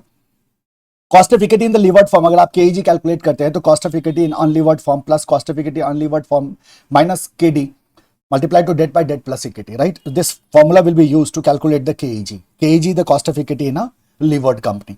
ये दो फॉर्मूला है आपके पास, VG is equal to VU plus TB and KEG equal to KEU plus KU minus KD multiply to debt by debt plus equity, right? As far as WACC is concern, तो WACC calculate हम कैसे करते हैं, in the case of levered firm that will be KU, मतलब cost of capital of unlevered form multiply to 1 minus TL। So what is TL here? So L here is basically debt by debt plus equity and T is your tax rate. That's the only difference. That's the only difference. यही चीज यहाँ उठ के आ गया। That's the only difference जो आपको ध्यान में रखना है, correct? Now there are illustrations जिसके थ्रू हम क्या कर सकते हैं, आर्बिट्रेज प्रोसेस को देख सकते हैं और लीवर्ड और अनलीवर्ड फॉर्म के ट्रीटमेंट को देख सकते हैं। जरा देखो इलस्ट्रेशन नंबर 6 क्या कहता है। When value of the levered form is more than the value of unlevered form, इसमें क्या है, लीवर्ड फॉर्म का वैल्यू अनलीवर्ड फॉर्म से ज्यादा है, लीवर्ड फॉर्म का वैल्यू अनलीवर्ड फॉर्म से ज्यादा है। जरा देखो, there are two companies, N Limited and M Limited, having same earnings before interest and taxes, that is of 20,000. M Limited is a levered company having a debt of 1 lakhs at 7% rate of interest. The cost of equity of N Limited is 10% and M Limited is 11.50%. अब अगर हम देखेंगे, हम value calculate करेंगे तो हमें क्या दिखेगा, जो वैल्यू ऑफ लीवर्ड फॉर्म है वो वैल्यू ऑफ अनलीवर्ड फॉर्म से ज्यादा होगा। क्यों ऐसा होगा? बिकॉज टैक्स यहाँ एग्जिस्ट कर रहा है, और जैसे ही टैक्स आता है तो इसका इंपैक्ट आपको देखने को मिलेगा। नाउ सी दिस, 20,000 हमारा क्या है, EBIT है, एन लिमिटेड और एम लिमिटेड दोनों के लिए, राइट? 1 लाख का डेट है एम लिमिटेड के पास, क्योंकि ये लीवर्ड है। सो 1 लाख का अगर डेट है हमारे पास तो 7% का इंटरेस्ट उस पर एप्लीकेबल होगा, लेकिन एन लिमिटेड पे वो इंटरेस्ट एप्लीकेबल नहीं होगा। तो सिंपल सा कैलकुलेशन होने जा रहा है आपका। आपने कहा EBIT है हमारे पास, एम लिमिटेड एन लिमिटेड दोनों का 20,000। एम लिमिटेड के केस में हमारे पास क्या है, डेट है, बट एन लिमिटेड के केस में हमारे पास डेट नहीं है। यहाँ 1 लाख का क्या आ गया, डेट आ गया। KE is equal to 11.50% and KD is equal to 7%, और जबकि एन लिमिटेड के पास तो डेट है नहीं, इसका जो KE गिवन है दैट इज 10%, और इसका तो फिर कोई KD एप्लीकेबल नहीं होगा क्योंकि यहाँ डेट नहीं है। एन लिमिटेड क्या है मेरा, ये अनलीवर्ड फॉर्म है, और एम लिमिटेड क्या है मेरा, लीवर्ड फॉर्म है, क्योंकि इसके कैपिटल स्ट्रक्चर में हमें डेट दिख रहा है। तो this is the data given. अब जरा गौर करो, अगर मैं एन और एम लिमिटेड दोनों के लिए वैल्यू ऑफ इक्विटी को कैलकुलेट करने की कोशिश करूं तो हम जानते हैं वैल्यू ऑफ इक्विटी क्या होगा, NI डिवाइडेड बाय KE। तो यहाँ NOI हमारे पास गिवन है, तो NI कैलकुलेट करने के लिए क्या करेंगे, NOI माइनस इंटरेस्ट करेंगे, then we will get the earning available for the equity share holder. So NO minus interest किया हमने। अब यही फॉर्मूला यूज होगा दोनों के लिए। एम लिमिटेड में इंटरेस्ट होगा, एन लिमिटेड में इंटरेस्ट नहीं होगा। सो अगर हम SM कैलकुलेट करते हैं, the value of equity of M limited, so 20,000 is my NOI, the EBIT minus 7% लगेगा किस पे, 1 लाख पे, तो 7,000 रुपए का आपका इंटरेस्ट आ गया। सो आपने क्या कहा, EBIT minus interest, and then you have your KE that is 11.50%, नीचे आपने KE डाला। तो this is your value of equity, right? लेकिन जैसे हम अनलिमिटेड के कैलकुलेशन करेंगे तो उस कंडीशन में इंटरेस्ट तो यहाँ एप्लीकेबल होगा नहीं। सो it will be 20,000 divided bye 10% का कैपिटलाइजेशन रेट है हमारे पास 10%, यानी कि ये कितना हो गया, 2 लाख हो गया आपका वैल्यू ऑफ इक्विटी। सो अगर वैल्यू ऑफ फर्म कैलकुलेट करें तो एस प्लस डी होता है, we know that, value of equity plus value of debt. Value of equity हमने दोनों का फाइंड आउट कर लिया, तो वैल्यू ऑफ फर्म एम अगर निकालते हैं तो 1,13,043 का हमारा वैल्यू ऑफ इक्विटी है, प्लस 1,00,000 का हमारे पास वैल्यू ऑफ डेट है। ये कितना हो गया, 2,13,043। और जब वीएन की बात करेंगे तो वीएन के पास तो हमारे पास डेट है नहीं, सिर्फ इक्विटी है। और कितना वैल्यू ऑफ इक्विटी है, 2 लाख रुपीज हमारा वैल्यू ऑफ इक्विटी है। तो आप बहुत क्लियरली देख सकते हो कि V M is greater than V N. इसका मतलब क्या हो गया, value of levered firm is higher than the value of unlevered firm. किसकी वजह से ये फर्क पड़ जा रहा है, डेट के आने से ये फर्क पड़ जा रहा है, इंटरेस्ट के इंट्रोड्यूस हो जाने से ये डिफरेंस आपको देखने को मिलेगा। अब बताओ होगा क्या इस केस में, अगर मैं आर्बिट्रेज प्रोसेस को लेके आऊं, अगर आर्बिट्रेज प्रोसेस को लेके आऊं तो उस कंडीशन में क्या होगा, तो हम कहते हैं सर वीएम का शेयर बिकेगा और वो इन्वेस्टमेंट जाएगा किसमें, वीएन में। तो if you have 10% shares of M limited, your value of investment in equity share is 10%, right, of 1,13,043, यानी कि 11,304 रुपये 30 पैसे का आपका इन्वेस्टमेंट है 10% का, and return will be 10% of 20,000 minus 7,000, ये आपका एनआई निकला। तो एनआई 10% ऑफ एनआई कितना हो रहा है, 1,300। सो this is your investment and this is your return, right. अब क्या करोगे आप, देखो क्या होता है इसमें, जैसा हमने कहा था कि जो हायर वैल्यू होगा उसको हम बेचेंगे और लोअर वैल्यू वाले फर्म में हम इन्वेस्ट कर देते हैं। Sell your 10% shares of levered firm, तो 11,330 रुपीज को हमने के वैल्यू के लिए हमने क्या किया, इसको सेल कर दिया। और नाउ जैसे हमने कहा था कि लीवरेज रिप्लेस होता है, जो कॉर्पोरेट लीवरेज है that will be replaced by the personal leverage. 10% का आपका इन्वेस्टमेंट था, तो आप क्या कहते हैं, 10% बोरो करते हैं ऑफ लीवर्ड फर्म्स डेट। तो लीवर्ड फर्म का डेट कितना था, 1,00,000 था, तो उस 1,00,000 में भी तो आपका कॉन्ट्रीब्यूशन था ना। तो अगर आपका 10% की होल्डिंग है तो आपने क्या किया, 10% ऑफ 1,00,000 को बोरो कर लिया, यानी कि 10,000 रुपीज आपने बोरो कर लिया, right, and invest the money that is 10% in the unlevered firm stock. और वो 10% आप क्या करोगे, अनलीवर्ड में स्टॉक कर दोगे। तो लीवर्ड का 10% आपने बेचा, लीवर्ड का 10% बेचा, और 10% आपने, और जो लीवर्ड में टोटल डेट था उसका 10% आपने बोरो कर लिया।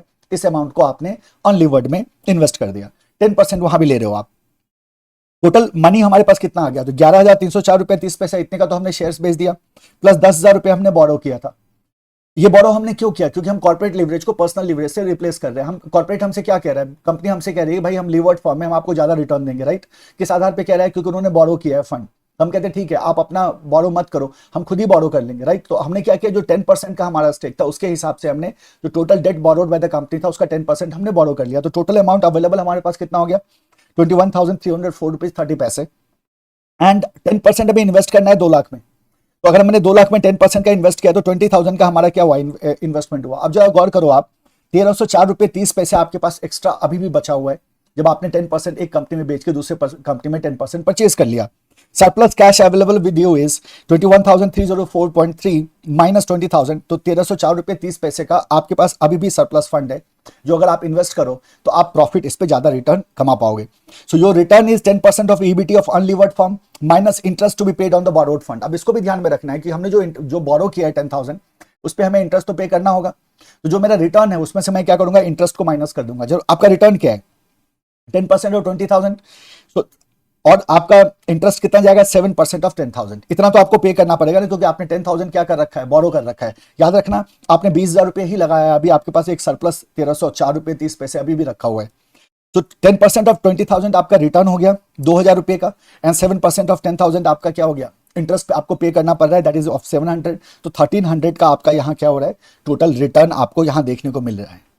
तो now your return remains the same, that is 1,300 which you are getting from the N Limited before investing in M Limited, but still you have 1,304 excess money available with you, hence you are better off by doing arbitrage। करोगे ना ये arbitrage, आप क्या करोगे sir, हाँ यहाँ किया जा सकता है, because what is happening here कि हमने हमारे पास 1,304 रुपये 30 पैसा अलग से रखा हुआ है, राइट। जब हमने 10% पे ही इन्वेस्टमेंट किया, राइट, 20,000 का ही इन्वेस्टमेंट किया, तो उस कंडीशन में जो हमारा जो रिटर्न है that is equal to what we were getting earlier. हमारा रिटर्न क्या है, हमारा रिटर्न इक्वल है, हमारा रिटर्न क्या है, हमारा रिटर्न इक्वल है, हाँ। और जबकि अभी भी हमारे पास क्या है, 1,304 रुपये 30 पैसे का एक्सेस मनी हमारे पास अवेलेबल है। So in the above example you have not invested the entire amount received from the sale of shares of levered company plus amount borrowed. You maintain same level of earning and reduced investment. Alternatively, you could have invested entire amount in unlevered firm. In that case, your annual earnings would have increased, right? तो अगर पूरा amount invest कर दिया होता तो हमारा जो income है, जो रिटर्न है, वो क्या हो गया होता, इंक्रीज हो गया होता. सो this is what the leverage is, है ना. आपने यहाँ एक लीवरेज का एक छोटा सा उदाहरण देखा, एग्जाम्पल देख लिया, करेक्ट. मैं फिर से कह रहा हूँ, लीवरेज को अगर आपको बहुत डिटेल में समझना हो, अगर कोई भी कॉन्सेप्ट का ग्लिच हो, तो वीडियो के डिस्क्रिप्शन में मैंने आपका वीडियो अटैच कर दिया है, वहां से पक्का करके देख लेना, जिसमें मैंने पूरा concept thoroughly step by step deal किया है. अभी हमें क्या याद रखना है, हमें बहुत सिंपल तरीके से ये याद रखना है कि जब हम आर्बिट्रेज प्रोसेस की बात करते हैं तो आर्बिट्रेज प्रोसेस कैसे होता है. जो हायर वैल्यू फॉर्म है उसके शेयर को हम बेचेंगे और लोअर वैल्यू फॉर्म में हम उसको इन्वेस्ट कर देंगे पैसे को, और ये प्रोसेस तब तक चलता रहता है जब तक हम इक्विलिब्रियम को अचीव ना कर लें, करेक्ट. और साथ ही साथ हमने क्या कहा था कि जो कॉर्पोरेट लीवरेज है that will be replaced by the personal leverage. जरा देखो इलस्ट्रेशन नंबर 7 को, इसमें हम पूरा पैसा इन्वेस्ट कर देंगे. Data available in respect of 2 companies having same business risk. Capital employed है 2 लाख का, ईबीआईटी है 30,000 का, केई है 12.5% का, दोनों कंपनी के लिए. इसका मतलब debt at the rate of 10% is 1 lakh, and unlevered firm में तो होगा नहीं डेट. इक्विटी 1 लाख है लीवर्ड में और 2 लाख है अनलीवर्ड में. An investor is holding 50% shares in the levered company. Calculate the increase in the annual earning of the investor if he switches his holding from the levered to unlevered company. अगर वो levered से unlevered जाता है तो उस condition में हमसे क्या पूछा जा रहा है, अर्निंग, इन्वेस्टर का अर्निंग कितने से इंक्रीज करेगा, दैट बीइंग आस्क्ड. तो हमें क्या कैलकुलेट करना होगा, हमें कैलकुलेट करना होगा लीवर्ड फॉर्म में हमारी क्या अर्निंग है, अनलीवर्ड फंड में इन्वेस्ट करते हैं तो हमारी क्या अर्निंग होगी, और फिर उसके गैप को बताना है क्योंकि इंक्रीज पूछा जा रहा है हमसे. तो प्रोसेस बहुत सिंपल होगा, पहले दोनों फॉर्म्स का हमें वैल्यूएशन करना होगा. वैल्यूएशन की अगर हम बात करें तो हमारे पास फॉर्मूला है. सो लीवर्ड फॉर्म में, अनलीवर्ड फॉर्म में वी हैव द ईबीआईटी 30,000 का, इंटरेस्ट अप्लाई किया 10% ऑफ 1 लाख, एक पे निल हो जाएगा. जो अनलीवर्ड फॉर्म है, यहाँ 10,000 का मेरा इंटरेस्ट आया तो इट गोज टू 20,000 एंड 30,000. फिर हमारे पास द के इज गिवन 12.5%, 12.5% दोनों का के सेम था. तो now we can calculate the value of equity. और आप जानते हैं वैल्यू ऑफ इक्विटी क्या होता है, NI divided by K, right. So value of equity is NI divided by K. NI कितना है मेरे पास, 20,000 divided by 12.5%, this goes to 1,60,000 and here it goes to 2,40,000. तो this is your value of equity, right. अब हमारे पास date आया, date हमारे पास levered form में ही है सिर्फ 1 लाख का, जबकि अनलीवर्ड फॉर्म में हमारे पास कोई डेट नहीं है. तो हम यहाँ से क्या करते हैं, वैल्यू ऑफ फॉर्म को कैलकुलेट कर लेते हैं. 2,60,000 किसका है, लीवर्ड फॉर्म का, 2,40,000 अनलीवर्ड फॉर्म का. इसका मतलब लीवर्ड फॉर्म का वैल्यू अनलीवर्ड फॉर्म से ज्यादा है. अब 10% स्टेक का एग्जाम्पल लो और स्विच कर दो अपने इन्वेस्टमेंट को. So value of levered firm is more than that of the unlevered firm. We have seen that therefore investor will sell his share in the levered company and buy shares in the unlevered company. To maintain the level of risk, he will borrow the proportionate amount and invest that amount also in the share of the unlevered firm. तो जब आप unlevered, आप क्या करते हैं, levered के share को बेचोगे, unlevered में आप इन्वेस्ट करोगे. तो levered से unlevered जा रहे हैं, इसका मतलब जो मेरा लीवर्ड फॉर्म का में जो डेट था उसके प्रोपोर्शनेट में हमें क्या करना होगा, बोरो करना होगा, and that borrow amount as well will be invested into the shares of unlevered firm. तो इन्वेस्टमेंट एंड बोरोइंग्स का कैलकुलेशन बड़ा सिंपल होगा. हमने लीवर्ड फॉर्म के शेयर को बेच दिया, राइट. तो 1,60,000 का 15% का एग्जाम्पल लेके यहाँ चल रहे हैं, तो हम कितना हो गया हमारे पास 24,000. 15% का स्टेक है क्या, 15% शेयर्स इन लीवर्ड कंपनी. 15% है तो 10% का एग्जांपल लेने की जरूरत नहीं है. मैं अगर ना गिवन हो तो कि कितने परसेंट की होल्डिंग है तो आप एज्यूम कर लो 10% पे कैलकुलेशन कर दो. 15% की होल्डिंग थी यहाँ हमारे पास, तो हमने क्या किया, 1,60,000 हमारे कंपनी का लीवर्ड कंपनी का शेयर का वैल्यू था, तो हमने उसको बेच दिया, राइट. तो 1,60,000 बेचा तो कितना हो गया, देखो 1,60,000 का हमारे पास था ना वैल्यू ऑफ इक्विटी. तो 1,60,000 का हमने क्या किया, कितना परसेंट, 15% बेचा. कितना मिल गया मेरे को, 24,000 रुपीज मिल गए. अब जाहिर सी बात है 15% ऑफ डेट मुझे क्या करना होगा, बोरो करना होगा. डेट टोटल कितना था, 1 लाख का डेट था टोटल लीवर्ड फॉर्म का. तो 1 लाख का 15% हमने क्या कर लिया, अमाउंट बोरो कर लिया. तो नाउ इट गोज टू 15,000. तो अब 24,000 आ गया शेयर बेच के, 15,000 आ गया जो हमने बोरो करके पैसा उठाया मार्केट से. सेम रेट पे होगा जिस रेट पे कंपनी का आपका डेट है. तो 24 प्लस 15 39,000 हमारे पास क्या हो गया, हमारे पास अमाउंट अवेलेबल हो गया, right. That will be invested into the unlevered form. अब जरा गौर करो, रिटर्न में कितने का फर्क आ गया. Income from shares in unlevered form कितने का हमने लगाया है, 39,000 रुपीज हमने लगाया है. और क्या रेट है, 12.5% का रेट है. तो 4,875 रुपए का आपका रिटर्न आएगा. लेकिन आपको इंटरेस्ट भी तो पे करना होगा, क्योंकि आपने क्या कर रखा है, आपने बोरो भी कर रखा है. कितना बोरो किया है, 15,000 आपने बोरो किया है. कितने परसेंट पे है, 10% पे है. इस पे आपको इंटरेस्ट पे करना होगा, तो आपने क्या किया, लेस इंटरेस्ट ऑन लोन, यानी कि 15,000 का 10% आपने इंटरेस्ट पे कर दिया, तो 1500 का आपका क्या चला गया, इंटरेस्ट में चला गया। सो नेट इनकम अनलिवर्ड का कितना हो गया आपका, अनलिवर्ड के केस में 4875 माइनस 1500, तो 3375 का आपका क्या हो गया, net income from the unlevered firm आ गया, राइट। अब ये अनलिवर्ड फॉर्म का इनकम है मेरे पास 3000, राइट। सो लिवर्ड फॉर्म का हमारा इनकम क्या था 3000, क्यों, तो 24,000 मल्टीप्लाइड टू 12.5% होगा, तो 3000 हो गया। तो 3000 हमारा क्या है, लिवर्ड फॉर्म का इनकम है। तो इंक्रीमेंटल इनकम क्या हो जाएगा, तो दिस माइनस दिस, तो 375 रुपए का हमारा इंक्रीमेंटल इनकम होगा। This will be your answer. तो व्हाट यू आर डूइंग, जब आप लिवर्ड टू अनलिवर्ड जा रहे हैं तो आप क्या करते हैं, आपने लिवर्ड फर्म के शेयर को बेचा जो आपका स्टेक था, और मान लो अगर 10% का स्टेक था या 15% का स्टेक था, तो उतना ही अमाउंट आप बोरो करते हैं, इंटरेस्ट रेट क्या होगा, सेम होगा। तो आपको रिटर्न तो मिलेगा, बट साथ ही साथ आपको इंटरेस्ट भी पे करना होगा, तो उसको भी आपको ट्रीट करते हुए चलना है। और फिर आप देखोगे कि आपको यहाँ क्या हो रहा है, इंक्रीमेंटल इनकम क्या हो रहा है ड्यू टू आर्बिट्रेज 375 का।